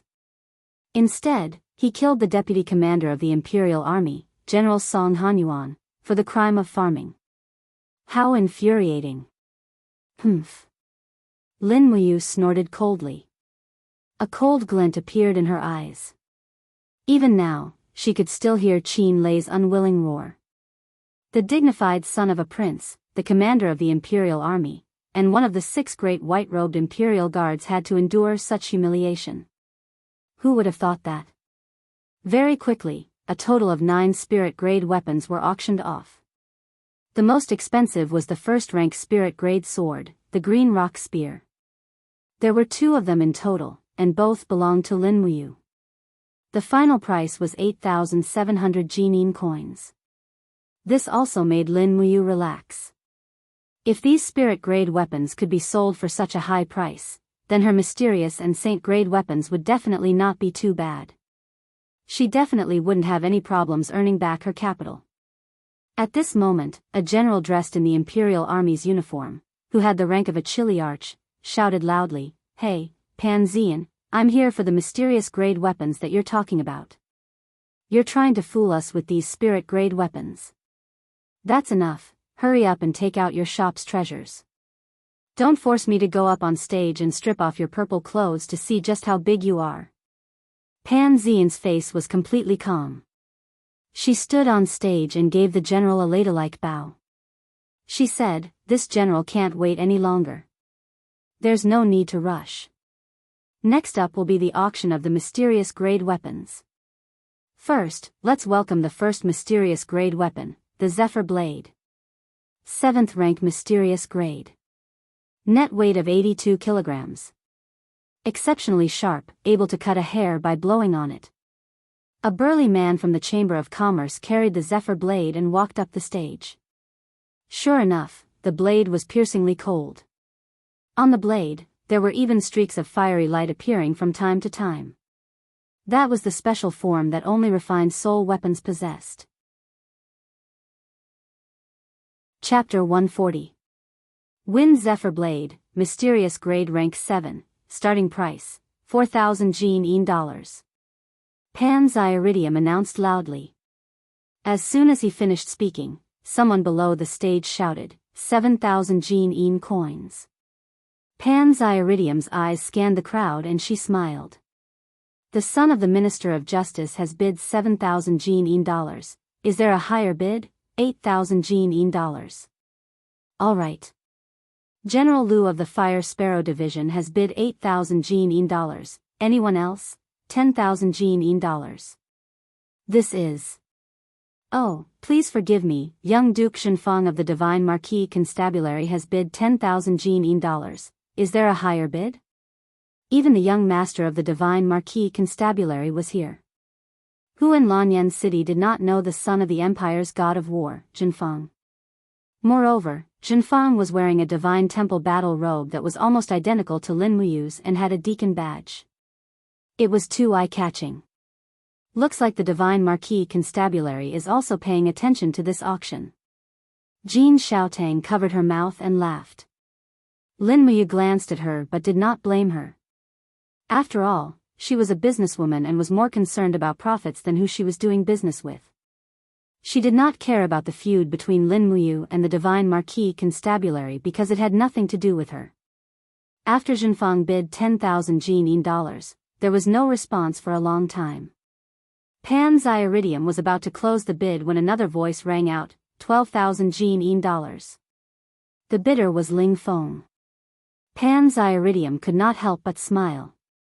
All right, young Master Ling Feng of the State General's residence has bid 12,000 Jin dollars. Young Duke Shenfang, do you want to increase the bid? Jinfang crossed his arms and looked at Ling Feng from afar with an arrogant look in his eyes. He said, since the young master likes this fierce wind saber so much, then I, Jinfang, will not take what others like. I will let you have this saber. Ling Feng cupped his fists and smiled. Thank you, young Duke Shenfang. Lin Muyu could not help but chuckle to herself. It seemed like the National General's residence and the Divine Marquis residence were at loggerheads. Although Lanyan City looked prosperous, there were many forces and undercurrents. Looks like the Divine Marquis residence is not very rich. Zhenfang actually gave up so easily. A dragon guard laughed. Lin Muyu shook her head and said indifferently, no, Zhenfang is just saving the money to wait for the weapon he wants. The dragon guards were stunned. In the end, the Zephyr blade was priced at 12,000 Jin coins, which was already out of Lin Muyu's expectations. The next weapon up for auction was the fire-devouring sword. The final price was 13,500 Jin coins. Sword-type weapons were indeed much more expensive than other weapons. At this point, Lin Muyu had already sold 4 of his weapons, earning him a total of 42,900 Jin coins. He leisurely leaned against the windowsill and smiled as he looked down at the entire auction hall. The highlight was yet to come. Next, it's a divine weapon. Pan Zairian smiled. Behind her, 2 brawny men walked over with a saber. Pan Zairian wiped the back of the saber with her palm, and a layer of frost appeared in the air. She stuck out her tongue and smiled. It's so cold. This saber is called the Ice Soul Saber, profound grade rank 5. The starting bid is 10,000 Jin coins. The blade is so sharp that it's extremely rare. Heroes who are well versed in saber skills don't miss it. Immediately, Zhenfang raised his arm and said, 15,000 Jin coins. Although the Ice Soul Saber was mysterious rank 5, which was only 2 grades higher than the fire-devouring sword, the difference between the two was like heaven and earth. Therefore, even the starting price was on a completely different level. 18,000 Jin coins. Yuan Lian called out slowly.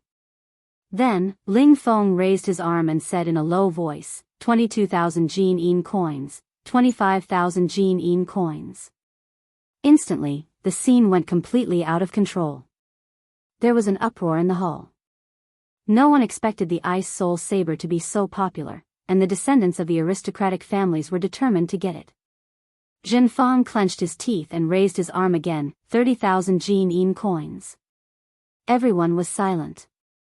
No matter how good the Ice Soul Saber was, it was too much for a mysterious rank 5 weapon to be sold at such a price.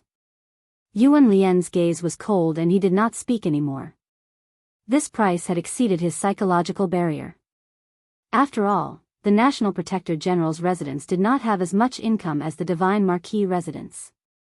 Moreover, Xing Yifan had students all over the world.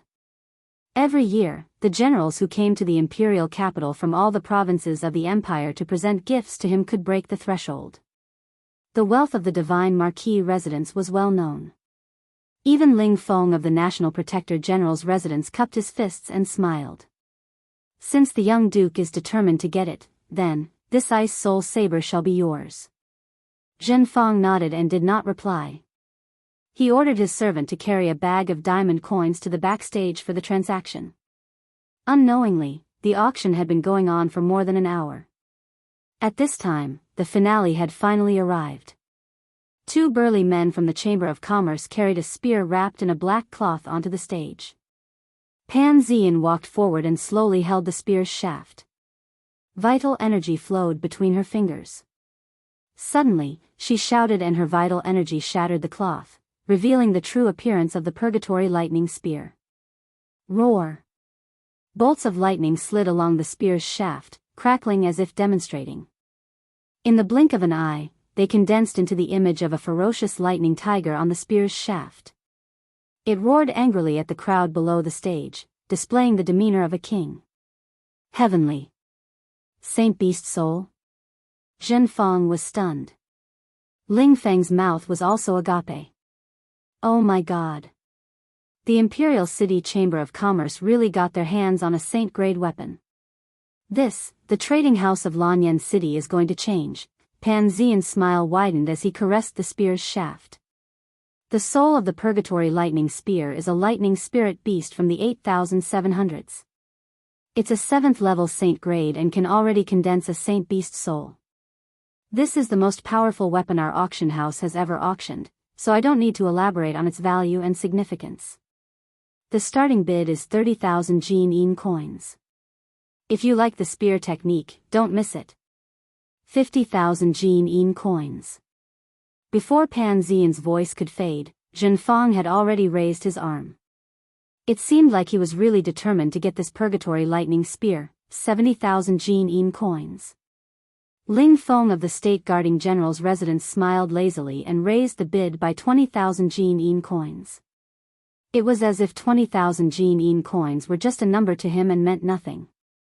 Zhenfang was startled. He gritted his teeth and raised his arm again, 80,000 Jin coins. Ling Feng looked at Zhenfang from afar and smiled, 100,000 Jin coins. The bidding between the two left the National Protector General's residence's young master, Yuan Lian, speechless. Zhenfang gritted his teeth and looked at Ling Feng from afar. It seems like the National Protector General's residence made a fortune by excavating minerals in the Qinling Mountains. This rumor is true. Ling Feng said coldly, the National Protector General's residence is merely carrying out His Majesty's mission. Young Duke, don't slander us without evidence. Every Jin coin of the National Protector General's residence is earned in a proper way. Is that so? Zhenfang sneered and raised his hand again, 120,000 Jin coins. 15,000 Jin coins. Ling Feng continued to raise the bid. It seemed like he wouldn't stop until one of them died. Zhenfang's face instantly turned pale. He wanted to raise the bid, but he didn't have enough Jin coins with him. He had spent too much on the Ice Soul Saber. Otherwise, he would be able to compete with Ling Feng. Humph. With a wave of his arm, Zhenfang gave up. On the stage, Pan Zian smiled and said, "Congratulations to the young master of the National Protector General's residence for winning this Purgatory Lightning Spear. Please go backstage to complete the transaction, young Master Ling Feng." "Many thanks." Ling Feng cupped his fists. She turned to Lin Muyu and said, "Congratulations, big brother Yu. I thought the Purgatory Lightning Spear could only be sold for 100,000 Jin coins at most. I didn't expect it to be sold for 150,000 Jin coins. How scary." Lin Muyu was overjoyed. Just the Purgatory Lightning Spear alone was enough for her to recoup her losses.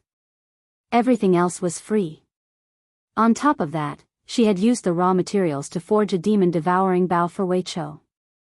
It seemed that in this world, her treasure cauldron and refining techniques were indeed secret arts that could earn money too easily.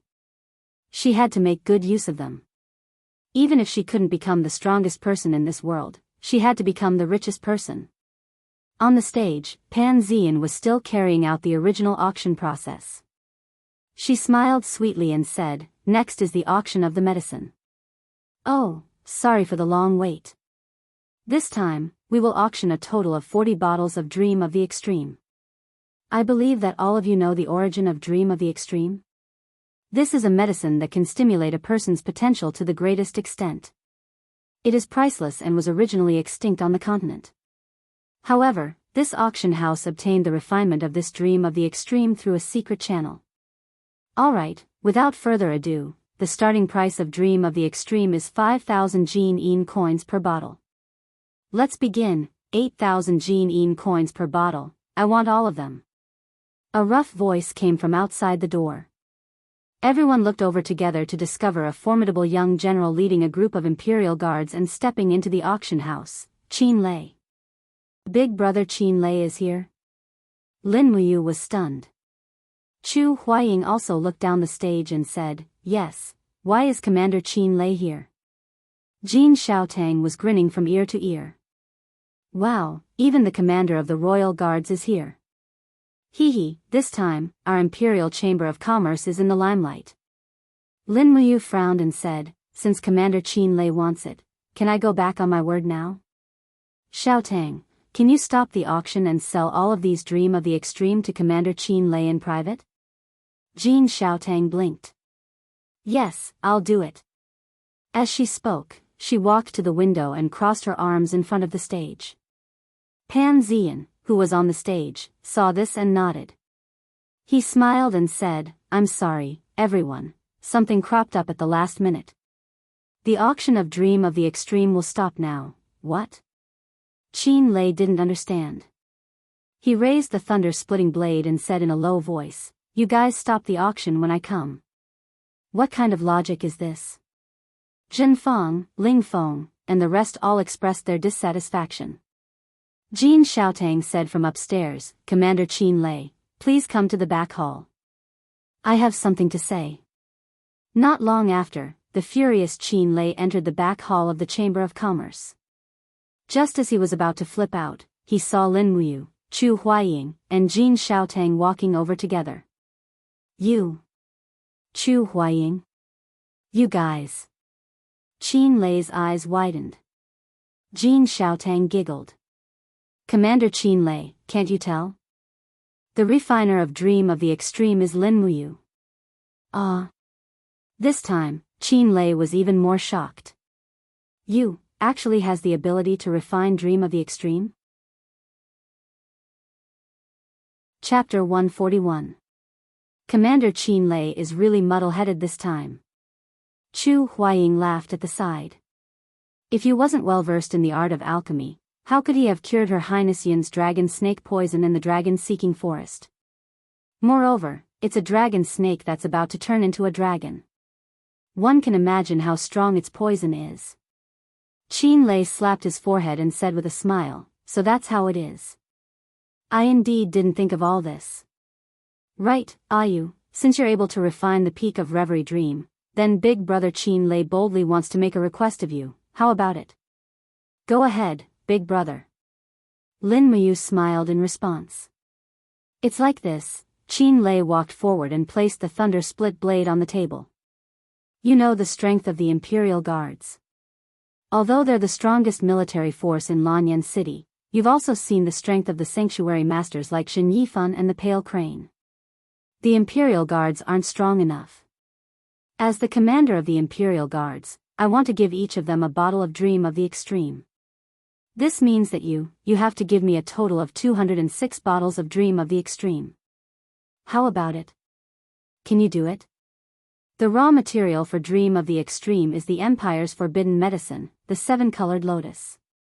Lin Muyu frowned and looked at Jin Xiaotang. "I wonder how many seven-colored lotus the Empire's trading house has left." Jin Xiaotang pursed her red lips and said, "The seven-colored lotus is a forbidden medicine, so there is a limit to the amount of seven-colored lotus in the trading firm. Previously, I gave almost all of my stock to Brother Ayu. If I were to buy more, it would be hard for me to absolve myself from the blame if the Imperial Guards or the Divine Might Battalion found out. Xiaotang is just a merchant, I don't want to be interrogated by the Fire Sparrow Division." Qin Lei laughed. "That's easy. As the commander of the Imperial Guards, I can't do much else, but I can write a document for you and stamp it with the Imperial Guard's military order. No matter how many seven-colored lotus you buy, no one will make things difficult for you." "Really? That's great." Jin Xiaotang cheered excitedly. Qin Lei quickly wrote the document and stamped it with a golden seal. Then, he said, "Oh right, can you give me 40 bottles of Dream of the Extreme first? 8,000 Jin Yin coins per bottle, no bargaining." Lin Muyu hurriedly said, "No need. Since it's Big Brother Qin Lei who wants it, then there's no need for it to be so expensive. Besides, I don't know what to do with so much money right now." Qin Lei shook his head. What you've said is wrong. The money for dreaming of returning to Zenith Peak. Moreover, I've directly applied to His Majesty for the Ministry of Revenue to allocate this money. Every year, the Ministry of Revenue collects so much tax money, and it should be used in this place. I, Qin Lei, don't use it. I'm afraid that those high officials and nobles will also use this money to take in concubines and purchase treasures. Therefore, you don't have to be polite. Since that's the case, I'll gladly accept." "Yes, that's right." Qin Lei waved his hand, and a few royal guards behind him carried heavy bags over. When they opened them, they saw that they were all brand new diamond coins. 40 bottles of Dream of the Zenith, each bottle was 8,000, and a total of 320,000 Jin Yin coins, which was also 320 diamond coins. They were very heavy, and with a clang sound, they landed on the table. This sound made Lin Muyu and Jin Xiaotong's hearts burst with joy. The manager of the back hall did some calculations and said, the items that Lady Lin Muyu consigned for sale were sold for a total of 542,900 Jin coins. After deducting 10% of the processing fee, we can earn a total of 488,610 Jin coins. According to Miss Xiaotong's suggestion, give us a round figure of 490,000 Jin coins. After deducting the 90,000 Jin coins that you owe me, we'll immediately go and count out 400 diamond coins to give to Lady Lin Muyu. 400,000. Lin Muyu was overjoyed when she heard this. When the heavy bag of 400 diamond coins was placed in front of her eyes, she felt as if she was about to ascend to heaven. At the side, Wei Chou cupped his fists and said with a smile, "Congratulations on making a fortune, lady." Lin Muyu chuckled and took out 10 diamond coins from the money bag and directly handed them to Wei Chou, saying, "Take these 10,000 Jin coins as the expenses for rebuilding the camp." "Yes, lady." Wei Chou received the money with a face full of joy. The living conditions of the Eagle Guards were already difficult to begin with. Moreover, many of the members of the Eagle Guards were born as commoners. Most of the salary that the Zetian Palace gave out every month was used to subsidize their families. They didn't have much money to begin with and lived frugally.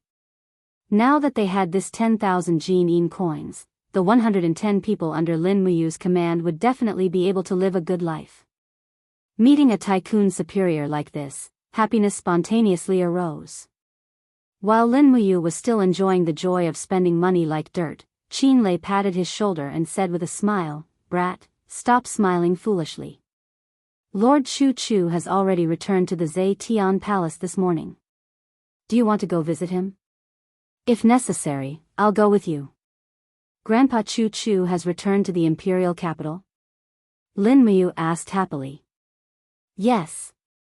"All right, we'll head over immediately." Thus, he instructed Wei Chou and the rest of the Eagle Guards to purchase the stones while Lin Muyu returned to the Zetian Palace with Qin Lei and Chu Huayin.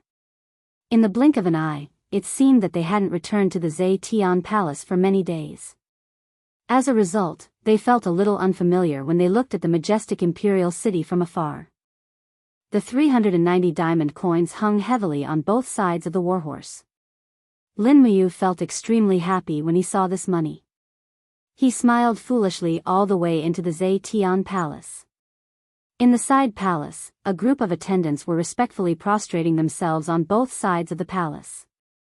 They were unfolding a huge piece of white paper for Qin Jin. Meanwhile, Qin Jin was waving his brush and splashing ink on the white paper. He wrote the words "landscape" like a painting, in an elegant manner. Qin Jin was known to be an expert in both calligraphy and painting.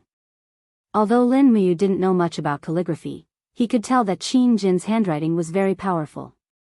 Chu Chu stood at the side and said with a smile, "Your Majesty's handwriting is getting more and more sincere." Qin Jin smiled. "Lord Chu Chu also knows calligraphy." "Then why are you saying all these?" "I'm just praising your Majesty." Qin Jin was speechless. At this moment, one of the attendants said, "Your Majesty, Commander Qin Lei has brought Lord Lin Muyu to look for Lord Chu Chu. They're just outside the door." Chu Chu stroked his white beard and said with a smile, "Does your Majesty want to follow this old man to see that brat Lin Muyu?" Qin Jin frowned and said, "There's no need.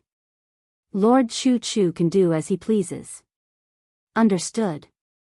It seemed like Qin Jin was still brooding over Lin Muyu's disobedience. Chu Chu had no choice but to leave. Outside the side palace, Lin Muyu caressed her money pouch. She was still immersed in the happiness of suddenly becoming a nouveau riche. Cough, cough. Chu Chu coughed. Only then did Lin Muyu wake up from her beautiful dream. She turned around and said with a smile, "Grandpa Chu Chu, you're back." Chu Chu nodded. "Stinking brat, you were actually able to come back alive after being exiled from the Tong Tian Tower. You're really tough." "Ha. That's right, what's in your pouch? You're touching it so lustfully. Could it be that there's a beauty inside?" Chu Chu raised his eyebrows and asked with a smile. No. Lin Muyu opened a corner of the money pouch and said with a smile, Grandpa Chu Chu, come and take a look for yourself. Chu Chu glanced at it and a look of shock flashed across his eyes. You robbed the treasury of the Ministry of Revenue? How is that possible? Lin Muyu said angrily, am I only this kind of person in your heart? I earned this money with my own hands and sweat. Chu Chu couldn't help but smile. You're carrying this heavy pouch around, aren't you afraid that your money will be exposed? Fine, I found a treasure when I was training in the dragon-seeking forest. I'll give it to you. Oh, what treasure? Lin Muyu was extremely excited. Chu Chu took out a black pouch and said with a smile, it's this. The pouch was not much bigger than a palm. Lin Muyu was instantly speechless. This small pouch is used to store fruits, right? Pfft. Chu Chu said, this is the legendary Cosmos pouch. There's a universe inside.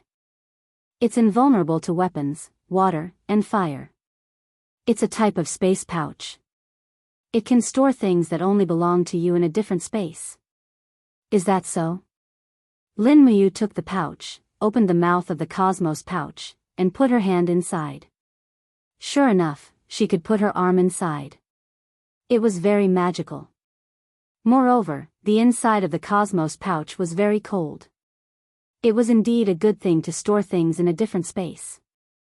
Moreover, the Cosmos pouch was not very heavy, and it was convenient to carry around. That's great. He was ecstatic. He immediately grabbed handfuls of diamond coins and threw them into the pouch. Then, he tried to take them out. There were no obstacles, but the storage space was limited. The total storage space was only about the size of a storage room. However, it was enough. After putting all 390 heavy diamond coins into the Cosmos pouch, he tied the pouch around his waist and happily cupped his fists. Thank you, Grandpa Chu Chu. I like this Cosmos pouch. It's good that you like it. Then, take out some money. Chu Chu extended his hand. What are you doing? I'm giving you a Cosmos pouch. Shouldn't you give Grandpa some money to buy some wine? Chu Chu blew his beard and glared at her. This Cosmos pouch is a rare treasure. It can be sold for at least a few 100,000 Jin coins at an auction. Your Grandpa Chu Chu has always been incorruptible. His monthly salary is only so little. You should show your filial piety. Lin Muyu reluctantly grabbed a handful of diamond coins. There were 10 of them in total. She gave them all to Chu Chu and said, Grandpa, you should be frugal. Chu Chu quickly stuffed the diamond coins into his pocket. He smiled and nodded. Yes, I know, Qin Lei, Feng Jixing, Chu Huaying and the rest did not know whether to laugh or cry. Lin Muyu was relieved to see that Chu Chu had returned. The Divine Might Battalion had become more and more aggressive recently. Coupled with Jin Yifan's extraordinary strength, the balance of power had tilted towards the Divine Marquis Constabulary.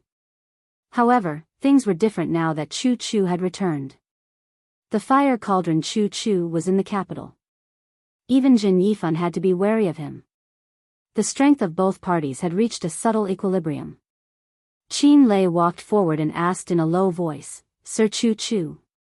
How is the investigation of the House of Chivalry going? Chu Chu shook his head. The House of Chivalry in Lingnan is lying dormant. There are no big movements for the time being. Only the House of Chivalry near the capital, Lanyan City, seems to be ready to make a move. My appearance and strength are too easy to be discovered. Therefore, I did not gain much. The only thing I gained is I have an ominous feeling. Of course it's ominous. Feng Jixing gripped his wind cutter tightly. Princess She was ambushed in the dragon-seeking forest. Princess Yin was also ambushed by the House of Chivalry in the dragon-seeking forest. There must be a conspiracy behind this. And this conspiracy is against the entire Qin Empire. Chu Chu took a deep breath. Yes, but we have no clues now. Chapter 142. At this moment, the door to the side chamber opened again. An official walked out and said respectfully, "Sirs, His Majesty has summoned Chu Chu, Feng Jixing, Qin Lei, Chu Huaying, and Lin Muyu for a meeting." Oh. Chu Chu smiled. Everyone was solemn. They did not know why the emperor had summoned them to the side chamber. Lin Muyu was a little surprised. She had thought that Qin Jin would not want to see her again, but it seemed that he did not think so. She followed Chu Chu, Feng Jixing, and the others into the side chamber. A few officials hurriedly put away Qin Jin's calligraphy. Qin Jin sat firmly on the throne with his head lowered. His eyes were dim and he did not speak. The crowd stood on both sides. Chu Chu and Qin Lei stood at the front, followed by Feng Jixing. Lin Muyu and Chu Huaying stood at the back in an orderly manner. Chu Chu walked forward and cupped his fists. "Your Majesty, what instructions do you have for summoning us?" Qin Jin slowly raised his head and said, "The Hall of Chivalry." Chu Chu was stunned. Qin Jin continued, "The Fire Sparrow Bureau and the Ministry of Justice have been investigating the Hall of Chivalry, but there have been no results. Even Sir Chu Chu is personally investigating. However, the truth behind the Hall of Chivalry seems to be very well hidden. If there are no results, then we shall ban the Hall of Chivalry." Feng Jixing hurriedly cupped his fists. "Your Majesty, you must not do that. The Hall of Chivalry is a resting place for cultivators. If we really ban all the halls of chivalry, I'm afraid the number of cultivators in the empire will be greatly reduced." "What's wrong with that?" Qin Jin raised his brows. "Why can't the empire give up on martial arts and learn how to govern the country?" Feng Jixing said, "The nomads of the desert in the north have repeatedly invaded the south, and the southern barbarians in the south have always been restless. If the empire really gives up on the House of Chivalry, I'm afraid there won't be many martial arts practitioners joining the army. This is very disadvantageous to the empire." Qin Jin abruptly slammed his palm on the table, sending the memorials flying. With a furious expression, he said, "How dare the House of Chivalry send someone to assassinate Xiao Yin and Xiao Shi? Are we just going to let this matter rest?" Feng Jixing was stunned. He had served the emperor for many years, but he had never seen him so angry. Chu Chu hurriedly cupped his fists and said, "Your Majesty, we are incompetent. We are unable to find out the truth behind the House of Chivalry. It is because the cultivators in the House of Chivalry are mobile, and the wardens of each House of Chivalry are elected by the people. It is too difficult to find out the truth. We still have to get to the bottom of this." Qin Jin's face was ashen. "Otherwise, I don't know when I will be assassinated by the House of Chivalry. Do you want to see that day come? We are unwilling." Chu Chu, Feng Jixing, and the others cupped their fists. "Let's think of an idea." Qin Jin heaved a sigh of relief. He seemed a little tired as he slowly lay down on the throne. At this moment, Chu Huayin cupped his fists and said, "Your Majesty, I believe that we should send a capable person to infiltrate the House of Chivalry within the imperial capital. Only by investigating the House of Chivalry from the inside can we uncover the person behind these incidents. I am untalented, but I am willing to infiltrate the House of Chivalry." Qin Jin's lips curled up. General Chu Huayin is recommending himself? But I have heard some rumors that General Chu and Divine Marquise Ying Yifan's daughter are in love. If that is the case, General Chu is not suitable to carry out this task. Chu Huayin trembled when he heard this. He hurriedly knelt on one knee and said, "Your Majesty, although Chu Huayin is in love with Xianxiang, he has no other feelings for you. Heaven and earth can bear witness to this." "I know." Qin Jin raised his hand and said, "You may rise. I know your feelings, which is why I called you in. However, General Chu Huayin is still not suitable for this task. You are one of the leaders of the Dragon Guards of the Imperial Guards. You are responsible for protecting me and Her Highness. You should not leave your post without permission. Leave this matter to the experts of the Fire Sparrow Bureau or the Ministry of Justice." Chu Huayin's expression was unusually ugly. Lin Muyu could see it. He also knew the implications of this matter. Once he lost the emperor's trust, Chu Huayin would soon be kicked out of the imperial guards. Your Majesty. Lin Muyu stepped forward and cupped his fists respectfully. I am one of the leaders of the Eagle Guards. Moreover, the Eagle Guards are responsible for spying on the military. Chu Huayin is my sworn brother.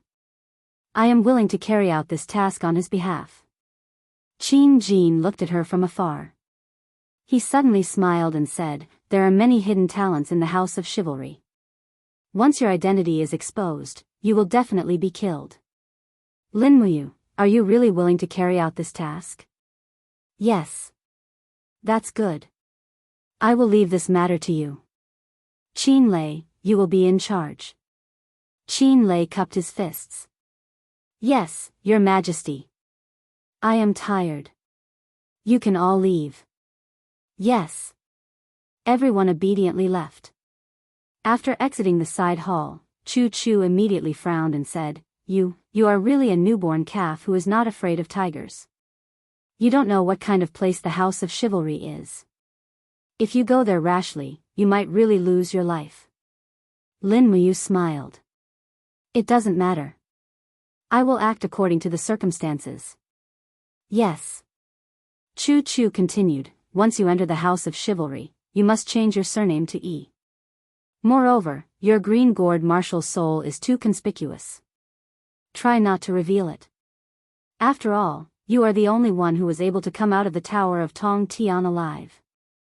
Everyone in the capital knows that there is a Lin Muyu in the Imperial Guards who is proficient in the Imperial Sword technique and possesses the 10th grade green gourd martial soul. You cannot use the green gourd or the Imperial Sword technique. Do you understand? Understood. Chu Chu stopped in his tracks and said, by the way, have you figured out how to enter the House of Chivalry? You have to know that the House of Chivalry is not an ordinary place. They are like a mercenary group entrenched among the people. With your strength, you will be easily discovered if you enter the House of Chivalry. At least, you should have a referral. Referral? Lin Muyu was stunned. Among us, who is familiar with the House of Chivalry? Feng Jixing could not help but laugh. We are all Imperial Guards. We are people who are loyal to the Qin family. The House of Chivalry is an organization among the people. Do you think we are familiar with each other? Chu Huayin frowned and said, I know someone who might be able to help you sneak into the House of Chivalry. Oh, who is it? Someone you are very familiar with. Who? Jin Xiaotang. Chu Huayin smiled slightly.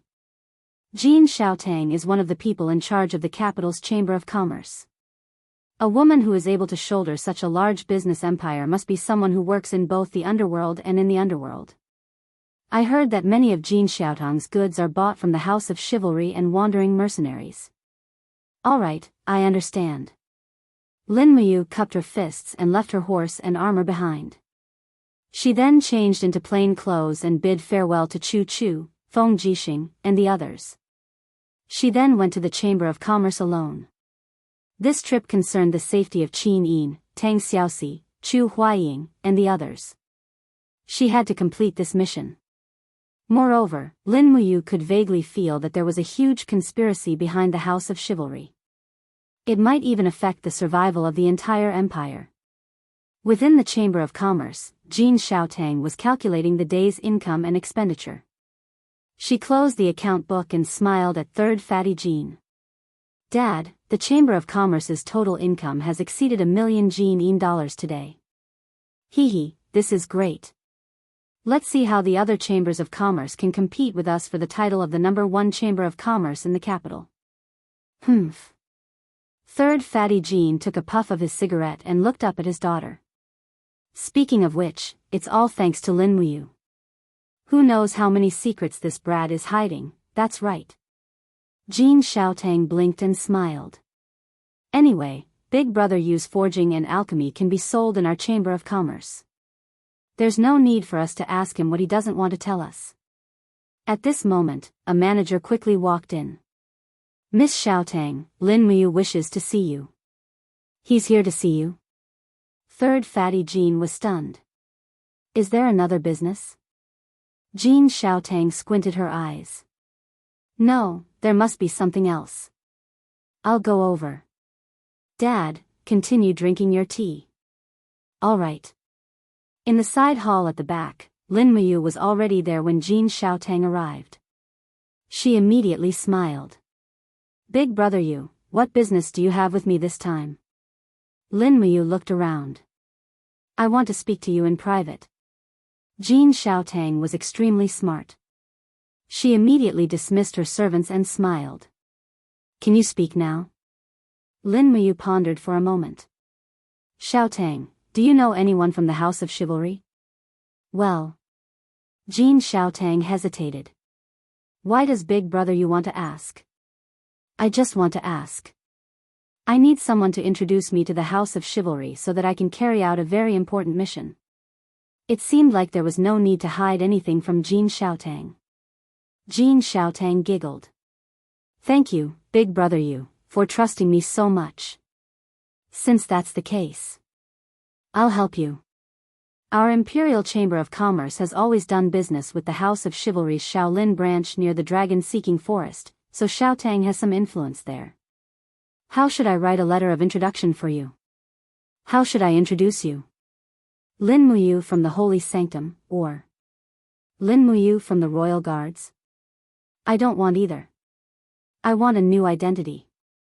Oh. Jean Xiaotang squinted her eyes and smiled. Then I'll make up a new identity for you. How about a wandering mercenary? Sure. What should I call it?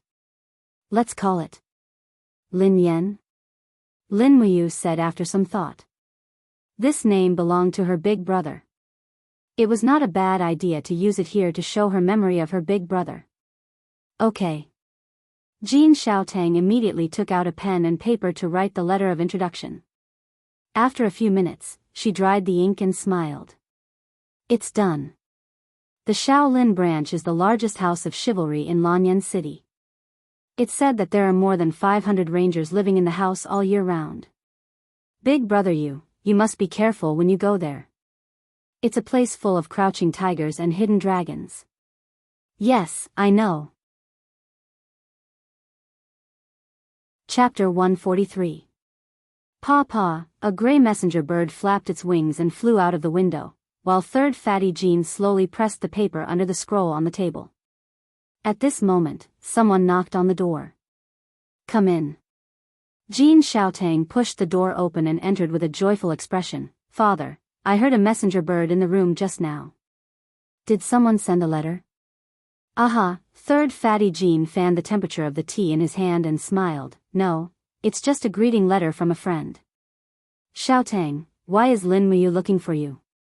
Jean Xiaotang's gaze swept across the document, and she saw the emblem of 2 swords at the end of the paper. It was the emblem unique to the House of Chivalry, and the emblem was painted blood red. This meant that this letter was sent to her father by at least a game envoy of the House of Chivalry. Moreover, the cup of tea in third fatty Jin's hand had already been warmed, and there was no need to fan it down. Nothing much. He just wants to know when I can get the rainbow lotus in stock. Big brother Yu is really short on money right now. Jean Xiaotang smiled. Third fatty Jean squinted his eyes and said, Lin Muyu is a member of the Royal Guard, but he seems to have been sent to the Eagle Nest Camp. The Eagle Nest Camp is so poor, so it's normal for him to be short on money. Oh right, have the ores from the Cloud Province arrived yet? Not yet. Is it very urgent, father? Oh, it's not that urgent. Xiaotang, hire a group of first-rate blacksmiths from Lanyan City. I want to forge a batch of weapons. Oh. Jean Xiaotang was stunned, then let Big Brother you do it? No, Lin Muyu is a top-notch blacksmith. We shouldn't trouble him with this kind of thing. After all, it's not easy for our Imperial Capital Chamber of Commerce to hold onto such a big tree. We shouldn't trouble him so easily. That's right. Father, you're so thoughtful. I'll get it done now. Okay. Jean Xiaotang pushed open the door and a trace of worry flashed across her face. Do. Lin Muyu ascended Eagle Nest Mountain amidst the clattering of horse hooves. She found Wei Chou and made arrangements for the team's daily work. She told them that they had to be orderly and not let anyone know that they were not in Eagle Nest Camp. Then, she went down the mountain from the back. At this moment, Lin Muyu had already changed into a dark green warrior's outfit. She wore a tattered mercenary badge on her chest. Her burning prairie sword was wrapped in black cloth and carried on her back. Even the horse she was riding on was just bought from the market. The war horses of the royal army and the holy cathedral were carefully selected. Furthermore, there were emblems on their buttocks and hooves. It was too easy to be discovered, so she had to find another mode of transportation. Hua, she opened the scroll and looked at the direction of the House of Chivalry's Shaolin branch on the map. She urged her horse and galloped there. The sky was getting dark, so she had to reach the Shaolin branch before dark. Along the edge of the dragon-seeking forest, there were only a few villages and houses along the way. Basically, there were no cultivators. When she was about 10 miles away from the Shaolin branch, she saw some rangers. These people carried long swords and wore emblems of the House of Chivalry on their chests. There were green, white, iron, and bronze. Lin Muyu could not understand the classification of the House of Chivalry at the moment, so she did not think too much about it and went straight ahead. Before sunset, she arrived at the foot of a nameless mountain. She saw a road winding all the way to the top of the mountain. On the road at the foot of the mountain, there was a towering tree that had been cut in half. The bark was peeled off, and 8 blood-red words were carved on it with a knife: House of Chivalry's Shaolin branch. She had arrived. Pulling the reins, Lin Muyu walked over slowly. There were 8 rangers standing guard at the mountain gate. Each of them had a hostile look on their faces. Although the rangers in the House of Chivalry claimed to be chivalrous, Lin Muyu knew a thing or two from the rumors. In fact, the biggest difference between this group of people and mercenaries was that their organization was very large. As for the rest, it seemed that they were just so-so. They even dared to attack the princess of the empire and the countess of Qihai City. In fact, this group of people was even more daring than mercenaries. Who is it? A ranger pointed his long sword at Lin Muyu and said, "What are you doing at the top of the mountain?" Lin Muyu cupped her fists and said in the words that Jin Xiaotang taught her, "Righteousness comes first when traveling in Jianghu. When the weather is cold, find a place to sleep. I am Lin Yan, a mercenary from Lanyan City. I have specially come to visit the House of Chivalry." "You want to join the House of Chivalry?" the ranger asked. "Yes." Ha ha ha. The ranger's face was full of hostility. With a shake of his sword, he had already unsheathed it. He said in a low voice, "If you want to join the House of Chivalry, the first condition is to defeat anyone in the House of Chivalry. What do you think of me?" In fact, this ranger was at most at the first heaven of the human realm. He was not even at level 10. He was only guarding the mountain gate with his bravery. How could Lin Muyu take this kind of person seriously? She opened her palm, and a vigorous force gushed out. She lightly waved her palm in the air. Bang! The ranger was blasted back again and again. The blood in his body was tumbling, but he did not even see how his opponent attacked. Although he wanted to use his genuine chi to fight again, he seemed to have no strength left. With a red face, he said, You win. Let's go up the mountain." Lin Muyu raised her hand and saluted. She smiled and grabbed the reins, urging the horse to go up the mountain. The other 7 rangers did not even look at him. It seemed that the matter of someone going up the mountain had nothing to do with them. The warhorse snorted as it walked up the mountain step by step. Lin Muyu couldn't help but look around. Along the way, there were many houses with white walls and black tiles. They were all prepared for the rangers. With so many houses, one could imagine how many rangers there were in this place. Faint roars of battle could be heard coming from the dense forest. It was obvious that there were people training or cultivating. Who knew? Along the road, there was a group of buildings near the top of the mountain. They had arrived at the headquarters of the Shaolin branch. Outside the headquarters, many rangers were cultivating. Some were chopping wooden dummies, and some were practicing riding and archery. However, when Lin Muyu slowly walked over, these people almost stopped cultivating. They all looked at Lin Muyu as if they were looking at a monkey in the zoo. Look at that kid. He actually stepped into the House of Chivalry wearing a mercenary medal. He is courting death. Damn idiot. Don't you know that the House of Chivalry has a grudge against mercenaries? Get off the horse and die. Brat, if you dare to look at me like that again, believe it or not, I will chop off your descendants. Lin Muyu frowned. The rudeness of the rangers seemed to be better than that of the wandering mercenaries. Even people like Hawkeye were not so vulgar. This group of people all wore the badges of the House of Chivalry on their chests. Some were bronze, some were silver, some were gold, and some were white. Presumably, the ranking system was similar to that of the Holy Temple. However, Lin Muyu extended his spiritual pulse technique and scanned the people wearing the gold badges. He found that their strength was only at the level of 40 to 50 war venerable. They were far inferior to the royal guards and the Holy Temple's gold star level. It was no wonder that the House of Chivalry could not compete with the imperial capital. Thinking of this, he could not help but laugh. If they wanted to kill Qin Yin with just these people, it was simply a fool's dream. However, Lin Muyu's laughter was like the most powerful mockery in the world. The group of rangers immediately became irritable. One of the warriors wearing the gold badge walked forward with his axe. His face was full of anger. He shouted, "Brat, what are you laughing at? Do you know how ugly your smile is? You are not allowed to laugh, or I will chop your head off." This person looked fierce, but his face was particularly ugly.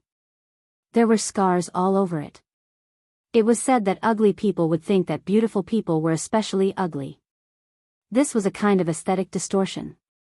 This person said that to Lin Muyu, but Lin Muyu was not angry at all. "I'm here to pay my respects." Lin Muyu reached into his arms and took out Jin Xiaotong's letter of introduction. He dismounted and held the letter of introduction with both hands. He said very respectfully, "Sir, this is my letter of introduction. Please help me to pass on my message." Lin Muyu was born into an illustrious family. He was the young master of the Long Xian group. He had received an excellent education since he was young. His greatest strength was probably that he did not care about the poor or the poor. He was humble and respectful to everyone. The man with the battle axe grinned. Seeing that the kid was so respectful, he was embarrassed to explode. He grabbed the letter of introduction with one hand and said, "Don't call me sir. I am not one of those high-ranking officials in Longyan City. My name is Long Yen. You can call me Lord Long Yen." Lin Muyu was speechless. Long Yen turned around and left with the letter of introduction. It didn't take long for him to return. He said, "You are Lin Yen, right? Come, follow me. The great travel envoy wants to see you." "Oh, okay." Lin Muyu tied his horse to a wooden stake and walked up the steps, following Long Yen into the headquarters. There were quite a few guards on both sides of the main altar's entrance, and all of them were clad in excellent armor. Their weapons looked decent as well, and they were all looking straight ahead. When Lin Muyu entered the passageway, he actually sensed a hint of killing intent.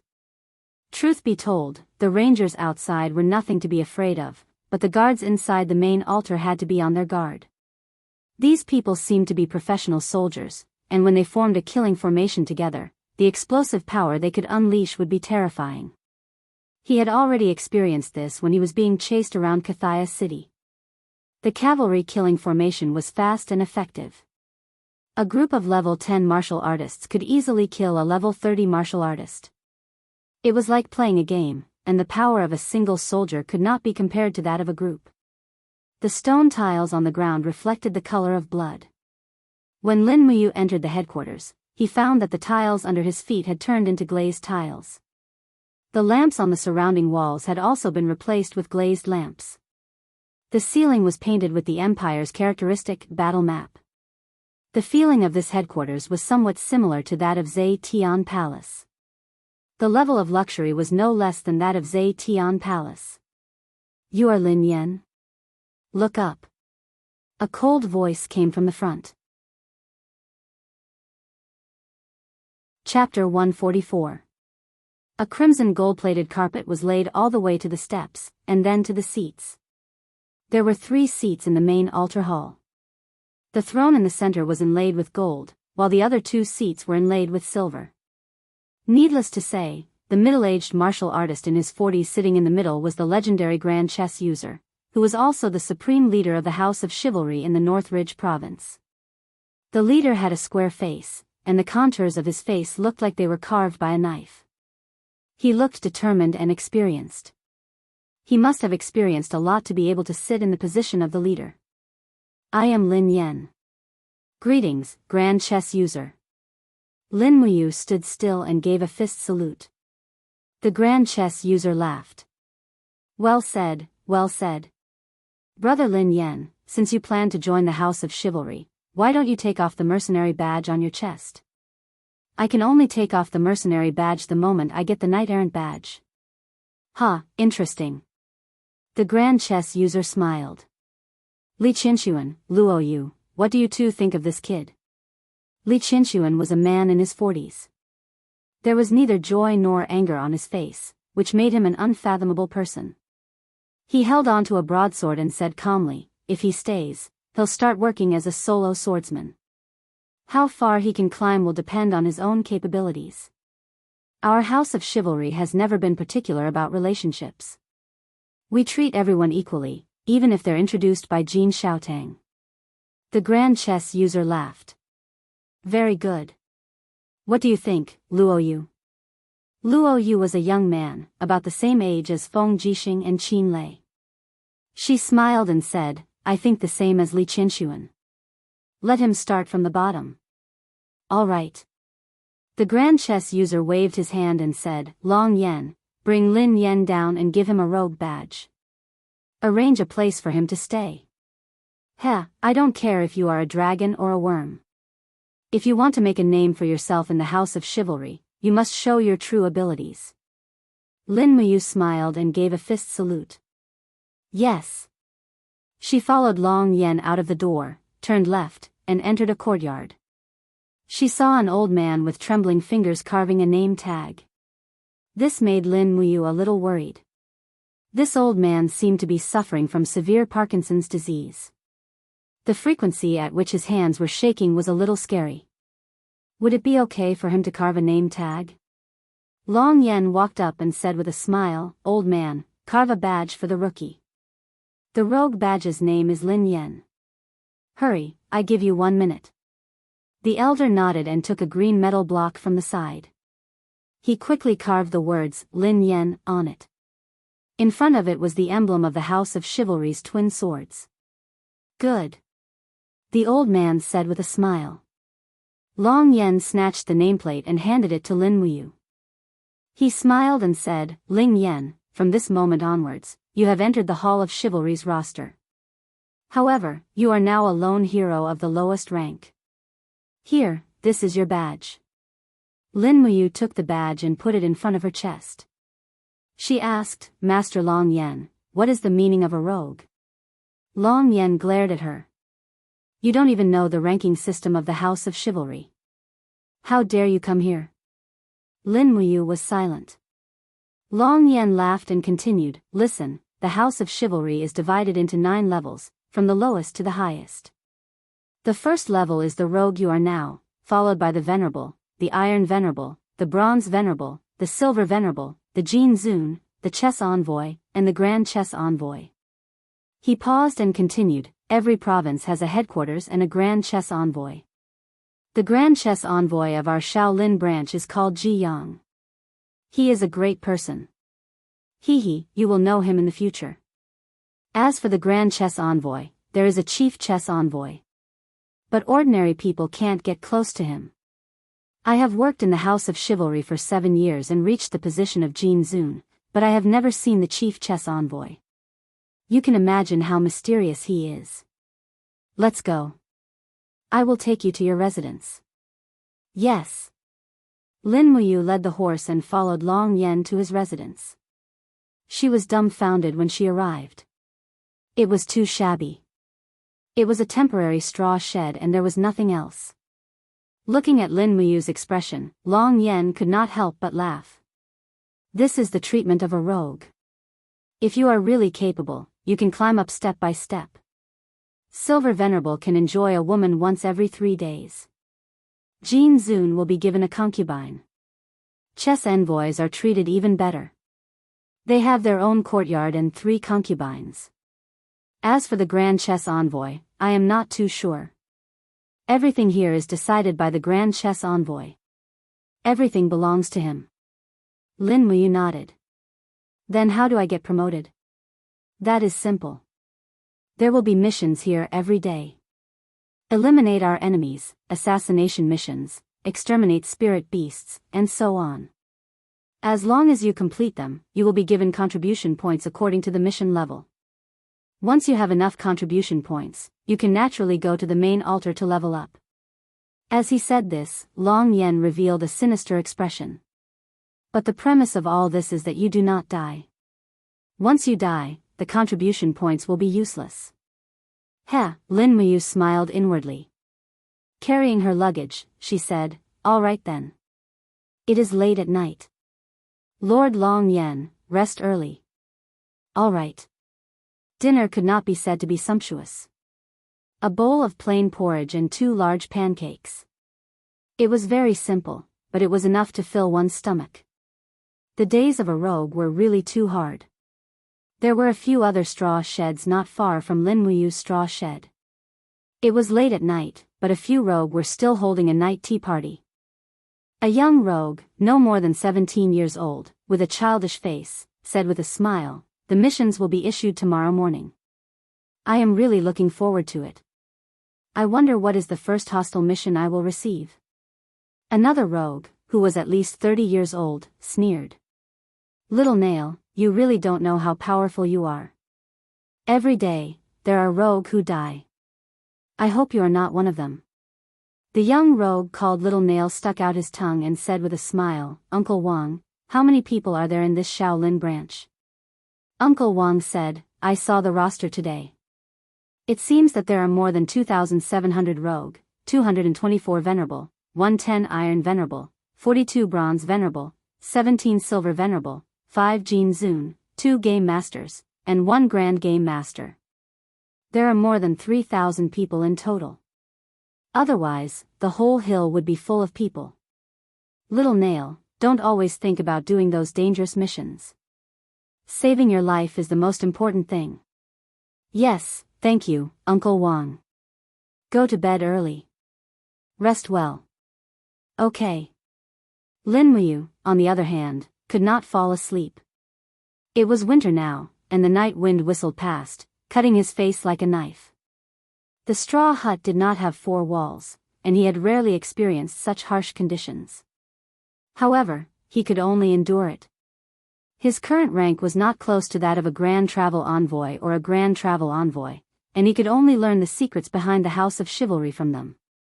He slowly spread his spiritual mind. It was very quiet in the House of Chivalry at night. Almost no one spoke, so his spiritual mind could only feel a wave of power fluctuations, but he could not find anything. This made Lin Muyu very unhappy. The system of the House of Chivalry was too strict. In this case, it was impossible to use the spiritual pulse technique to eavesdrop. He extended his spiritual mind to a place further away, and soon he felt a few strong waves of genuine qi. It was the residence of the Jin Zun Rangers. Further away, an aura of genuine qi at the peak of the 3rd sky of the Earth realm was slowly fluctuating. Unsurprisingly, it was one of the game masters, Luo Yu, who was at the peak of the 3rd sky of the Earth realm. There was another even stronger force, at the Heaven realm. The power of fighting qi was dense. It was the Grand Game Master, Li Qianxuan. As for the peak of the mountain, about 300 meters away from Lin Muyu, he could still feel the surging fighting qi. It was the Grand Game Master, Ji Yang. This person had hidden his strength. He had at least stepped into the 2nd sky of the Heaven realm. He was a heavenly king. Not long after he released his spiritual mind, Lin Muyu withdrew his spiritual mind and used the spiritual pulse technique to hide the strength of his fighting qi. He could spy on others, but others might also have a secret technique similar to the spiritual pulse technique to spy on him. He had to be careful in this place. He didn't know how long he had slept. Suddenly, the crowing of a rooster disturbed his dream. When he opened his eyes, Dongfang Shuyang was already on his face. It was early in the morning. There was no morning exercise in the House of Chivalry. Everyone practiced on their own and didn't interfere with each other. After washing up, it was another nutritious breakfast. At this time, the game master, Luo Yu, came to the square with a scroll. He raised his genuine qi and said loudly, "Everyone, listen up. Today's mission is the same as before. Kill the spirit beasts and bring back the spirit stones. Your contribution will be increased according to the age of the spirit stones. In addition, there is a group of wandering mercenaries occupying the Moat Fish Mountain in the east. After you kill the mercenaries and bring back their heads, your contribution will be increased according to the mercenaries' level. That's it. You can go now. The mission is really easy." Lin Muyu grinned. Long Yen held his battle axe and shouted in a low voice, "Those who want to attack the Moat Fish Mountain, come with me. Bring your bows and arrows." Suddenly, at least 1,000 people followed Long Yen to attack the Moat Fish Mountain. The House of Chivalry had never been on good terms with the major mercenary corps. Killing mercenaries to improve one's status in the House of Chivalry seemed to be a bit disdainful. Lin Muyu didn't plan to kill. After all, his hands were stained with enough blood. He only killed those who deserved to be killed. As for the mercenaries, in fact, many people became mercenaries just to survive. They didn't do anything evil. Carrying the burning prairie sword, he led the horse and set off to the dragon forest to try his luck. He wanted to see what kind of spirit beasts he could meet today. Maybe it would be faster and more effective to use the spirit stones of the spirit beasts to improve his status in the House of Chivalry. He went down the mountain and went straight to the southeast. Chapter 145. Rustle, rustle, at the edge of the dragon-seeking forest, there were only a few young spirit beasts wandering around. Furthermore, these spirit beasts were extremely vigilant. Once they discovered traces of humans, they would immediately flee in panic. Lin Muyu tied the warhorse far away at the edge of the forest and slowly groped his way into the dragon-seeking forest with the burning prairie sword in hand.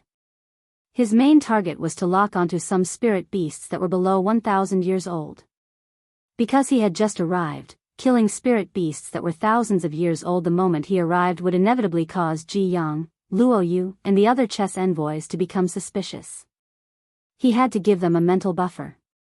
Not far ahead, a purple-haired badger was digging through the snow in the forest, searching for some wild radishes under the snow. As it dug, it would occasionally raise its head to look at its surroundings.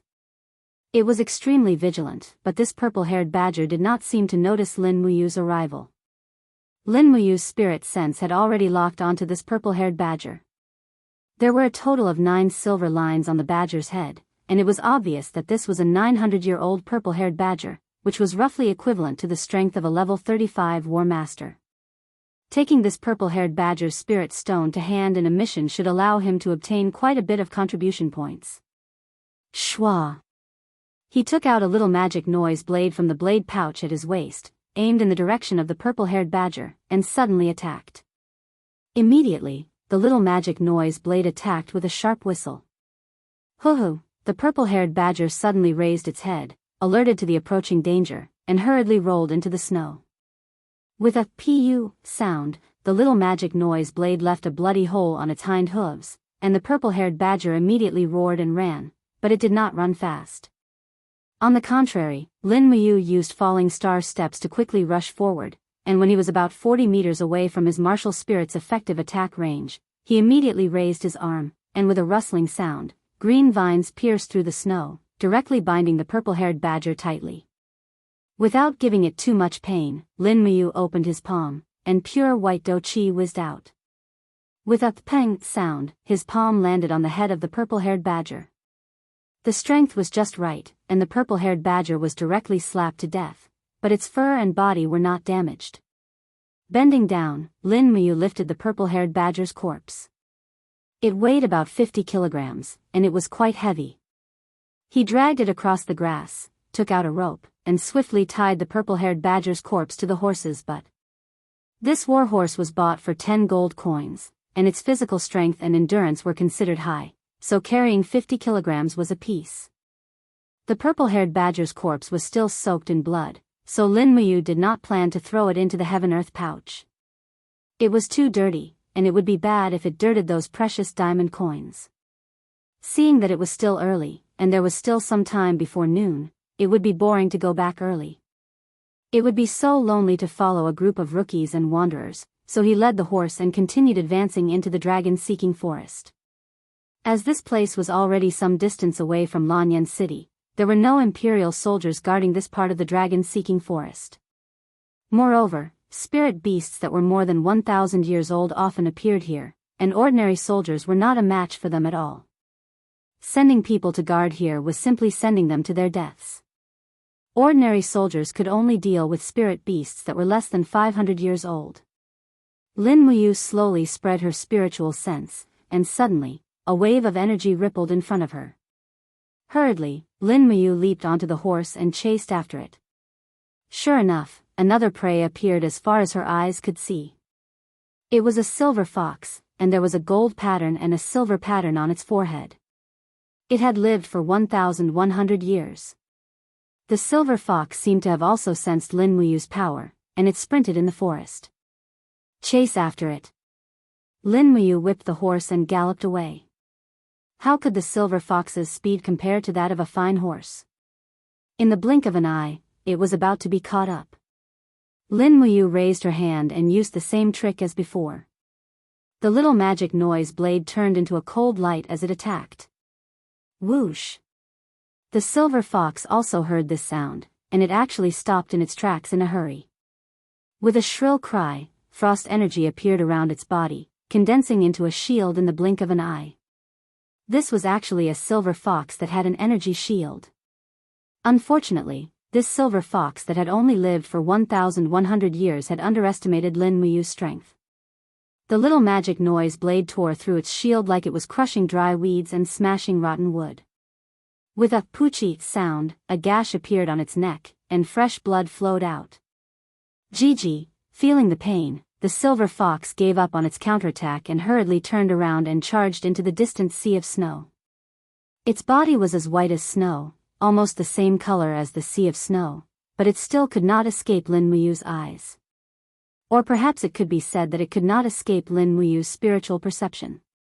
Spirit beasts did not know how to suppress their auras, so their energy waves were very stable. Under the detection of the spirit pulse technique, they naturally could not hide.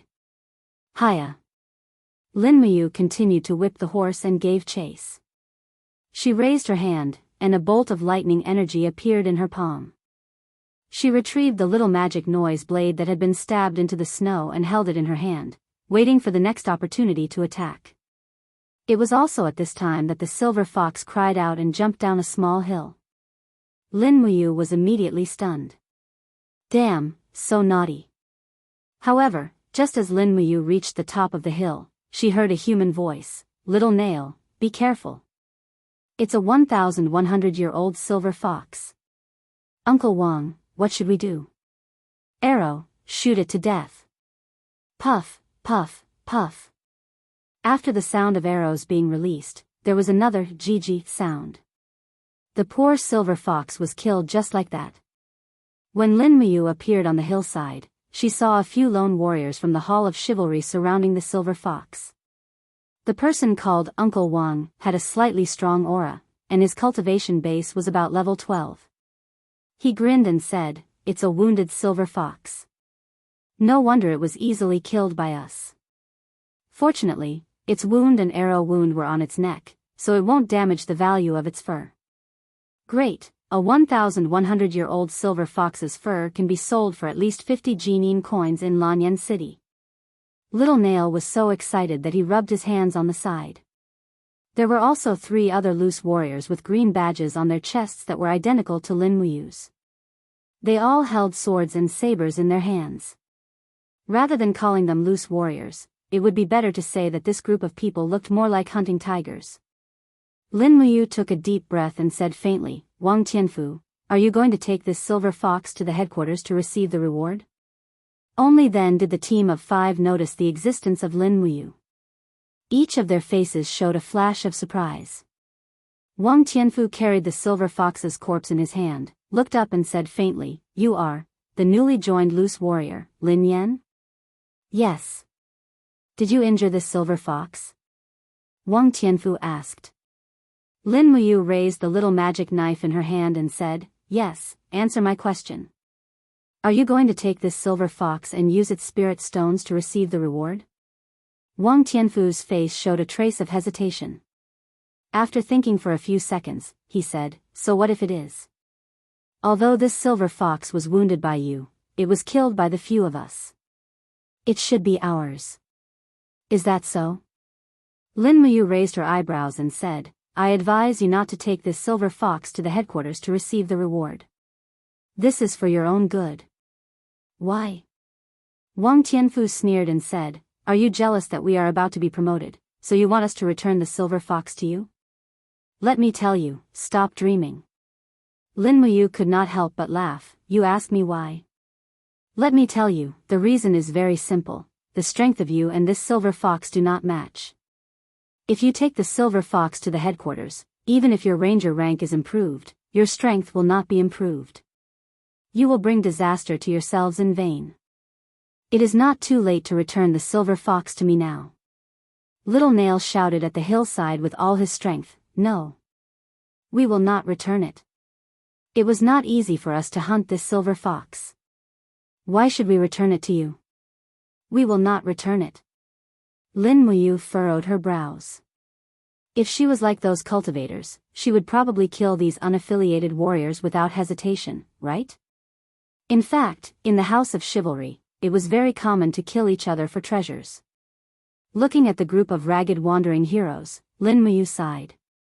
She reached into her cosmos sack and took out a diamond coin, saying, How about this? I'll use a diamond coin to exchange for this silver fox's corpse. Is that okay? Little Nail was stunned. 1,000 Jinin coins. Who knows whether your diamond coin is fake or not? Wang Tianfu said with anger in his eyes, If you want this silver fox, come and get it yourself. Don't fool us with fake diamond coins. Damn it. Lin Muyu was slightly angry. He raised his hand to pull out half of the burning prairie sword, but at this moment, he suddenly stopped moving. After a few seconds of silence, he sheathed the long sword with a clang, grabbed the reins, turned around and walked away, saying, You're on your own. I've been very kind to you. He looked at the snow and went back without looking back. He still remembered the word E hanging high on the main altar of the House of Chivalry. Unfortunately, the people of the House of Chivalry did not seem to understand what it meant. Lin Muyu also understood that he was not a living Buddha and could not save all living beings. Some people. If Buddha did not save them, demons would save themselves. Along the way, he found a 500-year-old wild boar. After killing it and cutting its head, he found that it had not condensed any spirit stones. He had no choice but to drag the wild boar's body, which weighed at least 400 kilograms, back to the House of Chivalry. He only arrived at the House of Chivalry at noon. The sun was high up in the sky, and the ice and snow were melting rapidly. It was too difficult to hunt spirit beasts in the snow, and many spirit beasts simply did not come out. When they saw Lin Muyu dragging the bodies of the 2 spirit beasts back to the mountain, a few guards were shocked. Then they laughed mockingly and said, Yo, this new rogue is quite capable. A 900-year-old purple-haired badger and a 500-year-old wild boar, he can at least be promoted to an Iron Honorable Ranger. Congratulations, kid. Lin Muyu responded with a smile, and continued to work hard to drag the bodies of the spirit beasts up the mountain. At noon, some of the rangers guarding the main altar had already begun to eat. The higher-ranked ones ate in the hall, while the lower-ranked ones could only eat porridge and bread in the cold wind. Rogue, Lin Yan has returned to the mountain. A loud silver honorable ranger shouted at the top of his lungs, Spoils of war, one 900-year-old purple-haired badger, one 500-year-old wild boar. Oh. Jianghu, who was drinking in the main altar, could not help but look up and said with a smile, "The new rogue who joined this year is not bad, there's such a good seedling." Luo Yu put down his wine cup and said respectfully, "Grand Wandering Ambassador, should I go take a look? If it's true, what rank should I give him?" "If it's true," Ji Yang's eyes flashed, and he said with a smile, "then give him a silver honorable ranger. We're short on people now, and the main altar needs more fresh blood. This kid is at least Earth Realm, he's more than enough to be a silver honorable ranger." "Yes." Chapter 146. Luo Yu held a crimson crystal in her hands as she slowly walked out of the headquarters. Her gaze fell upon the crowd as she said, "Where is Lin Yan who has returned to the mountain? Bring the prey over for me to see." Lin Muyu immediately dragged the corpses of the two spirit beasts over and placed them side by side on the ground. She said, "Luo Yu chess user, everything is here. Is this really what you hunted?" Luo Yu asked indifferently. "Yes." "Good." Luo Yu slowly handed the crystal over and said, "Use all your strength to concentrate on this crystal. I want to see your strength." Lin Muyu did not say a word as he stepped forward and placed his palm on the crystal. He muttered to himself as he slowly released about 10% of his inner force into the crystal. He was no longer able to condense true energy because of the changes in his body. All the energy he could muster was true energy. However, through the Forging Dragon Bone Remnant Scroll, he could convert his fighting energy into true dragon primary fire, which was also a type of inner force. From the outside, it looked like it belonged to true energy. Buzz buzz buzz, the crimson crystal began to shine brightly. Under the influence of his inner force, it refracted 4 long and 3 short rays of light. It trembled slowly. Lin Muyu controlled his strength perfectly and maintained a balance. Luo Yu raised her eyebrows as her eyes revealed a hint of surprise.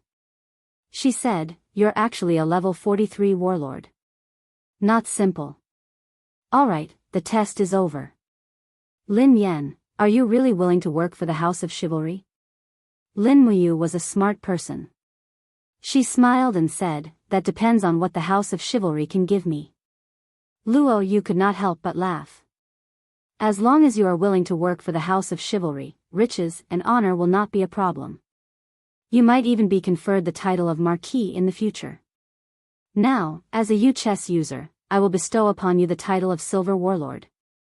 I hope that you will do your best to work for the House of Chivalry and always remember the principles of the House of Chivalry. Alright, come with me to meet the great Yu chess user." "Yes." Lin Muyu strode into the headquarters. The flames swayed gently on the surrounding walls. The Grand Chess Envoy Ji Yang and the other Grand Chess Envoy Li Qianxuan were both there. There were also a dozen maids dancing on the stage in the center of the headquarters. It was winter, but they wore very few clothes. They only had white cloth wrapped around their private parts, and the rest of their bodies were covered with light muslin. Their delicate bodies were partly hidden, and there was an indescribably hazy beauty about them. However, Lin Muyu didn't have the time to appreciate it. He just frowned slightly. He was thinking about this kind of cold weather where even he couldn't help but shiver. It was a cruel torture for these maidservants to dance here. He looked up and saw Ji Yang, the Grand Travel Ambassador, sitting on the first throne. Above his head was a gold-plated character, Lin Yan. The corner of Ji Yang's mouth curled up, and he suddenly asked fiercely, "Who are you?" Lin Muyu's heart sank, but he didn't show it on his face. He said, "Grand Travel Ambassador, I am a mercenary in the Cyan Sparrow mercenary troop. However, I was suspected by the deputy commander, so I was kicked out of the mercenary troop. As for my background, I was born in a family of hunters in the forest on the outskirts of Lanyan City." "Why, are you suspecting Lin Yan?" "If that's the case, Lin Yan will immediately leave the mountain and not disturb the House of Chivalry." Every word he said was sonorous and fearless. Ji Yang couldn't help but stand up. He laughed and said, "Good boy, I like your courage. But since you have decided to join the House of Chivalry, you are our brother. You need to swear that you will never break the Chivalry Covenant. How about that? Okay. Lin Muyu smiled secretly. Anyway, he was using the name Lin Yen now. His brother was in another plane, so he probably wouldn't break the covenant. It didn't matter if he broke the covenant, because he was Lin Ji, not Lin Yen. Okay, recite the covenant after me. Ji Yang stood tall and closed his eyes. His face was full of piety. He said in a trembling voice, being benevolent, all living beings are equal. The 100 Ridge Covenant, the covenant of life and death. Under the sky, the feudal lords swear a blood oath. Above the land, the king will kill. Although Lin Muyu didn't understand, he recited it anyway. Being benevolent, all living beings are equal. The 100 Ridge Covenant, the covenant of life and death.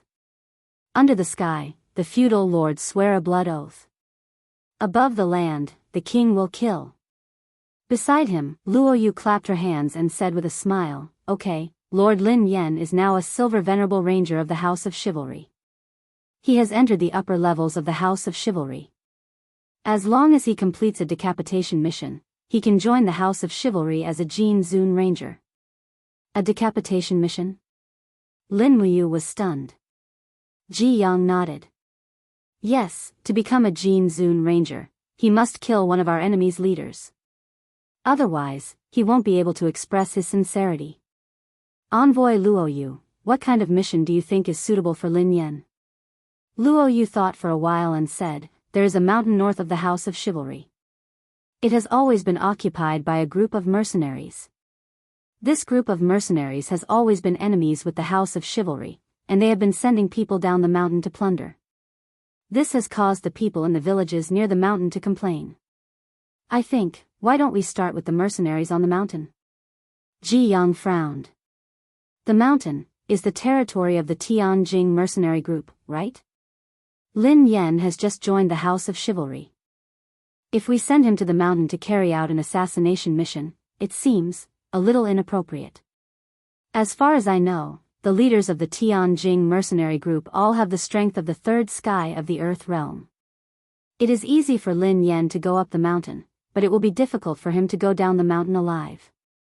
Luo Yu smiled and said, there is no need to go up the mountain. I have already investigated. Tomorrow afternoon, the Tianjing mercenary group will go down the mountain to patrol. They plan to loot the people of Blue Lake Town. The third leader of the Tianjing mercenary group, Nia Yen, will personally lead the people down the mountain. Li Qinshuan and envoy Yu Yi will accompany them. If anything happens, we can help immediately. Ji Yang could not help but smile. Good, that's great. Lin Yen, do you agree? Lin Muyu secretly clenched her fists, secretly cursing Ji Yang for being a bastard. Nia Yen had clearly reached the third sky of the Earth realm, much stronger than the second sky of the Earth realm that she had revealed. Ji Yang was clearly sending her to her death. The House of Chivalry was indeed a ruthless place. Anyone who wanted to climb up to the position of a Jin Zun Ranger had to pay the price in blood. However, in order to complete Emperor Qin Jin's mission, he had to take the risk. He also had to put on a good show. Yes, as you wish. He cupped his fists and expressed his attitude. Li Qinshuan laughed loudly. That's great. Have a good rest today. We will set off after midnight. We will lie in ambush in Blue Lake Town and wait for the hare. Okay. In the afternoon, Lin Muyu was arranged to stay in a new room. It was the living quarters of a Silver Elder Ranger. The room had white walls and black tiles, and it looked very spacious inside. With nothing to do, he closed the door and cultivated the remnant scroll of the Forging Dragon Bone Scroll. After completing 72 circulations, he felt a sense of comfort all over his body, and the battle energy in his blood surged. At this moment, there was a knock on the door, and a woman's voice sounded. Lord Lin Yen, I am here to serve you. Please open the door. Lin Muyu was stunned. He remembered what Long Yen had said before. Silver Elder Rangers had the right to be served by a maid once every 3 days. It seemed that he had just become a Silver Elder Ranger today, and he had gotten a chance. No need. I don't need it for now. He flatly refused, not because of anything else, but because the maids in the House of Chivalry were ravaged by countless men every day. On the one hand, he was unwilling to do it, and on the other hand, it was dirty. Who would have thought that the maid outside would not let him go? She pushed the door open and stood outside seductively. She smiled and said, "Lord Lin Yan, what are you talking about? How can there be a man who doesn't want a woman?" This woman was wearing a light yellow silk dress, but her weight was really shocking. She was at least 150 kilograms, and her face was full of muscles. Lin Muyu counted a total of 4 chins, and the muscles all over her body were jiggling as she walked.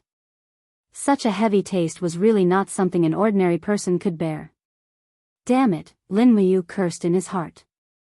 Ji Yang, this old fox, did he send such a beauty to disgust me? Even if he had doubts about me, he should not use such a dirty honey trap.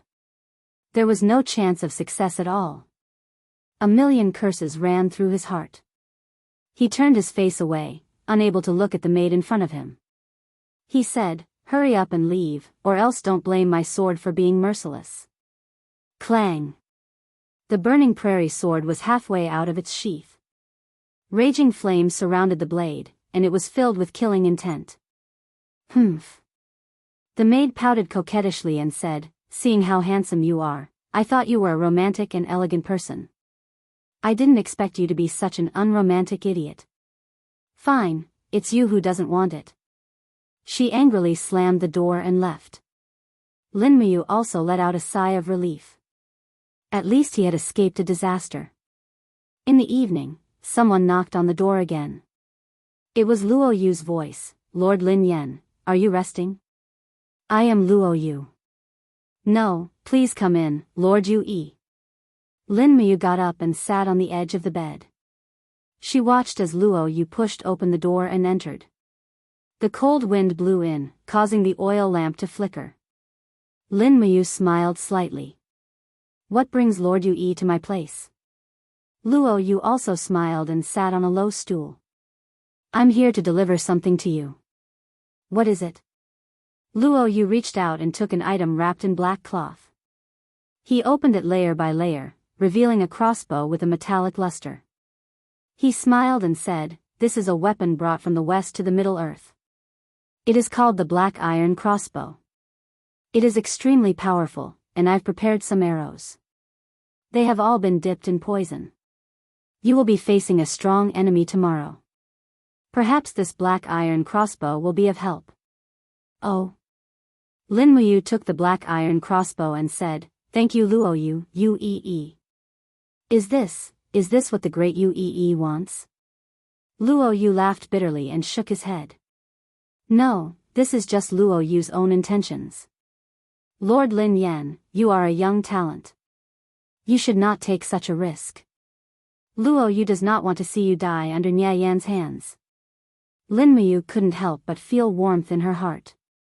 Although the House of Chivalry had a bad atmosphere, there was still a glimmer of hope with someone as loyal as Luo Yu. You're tuning in to the Carefree Valley YouTube channel. Don't forget to subscribe and join us on this journey to catch the most captivating stories.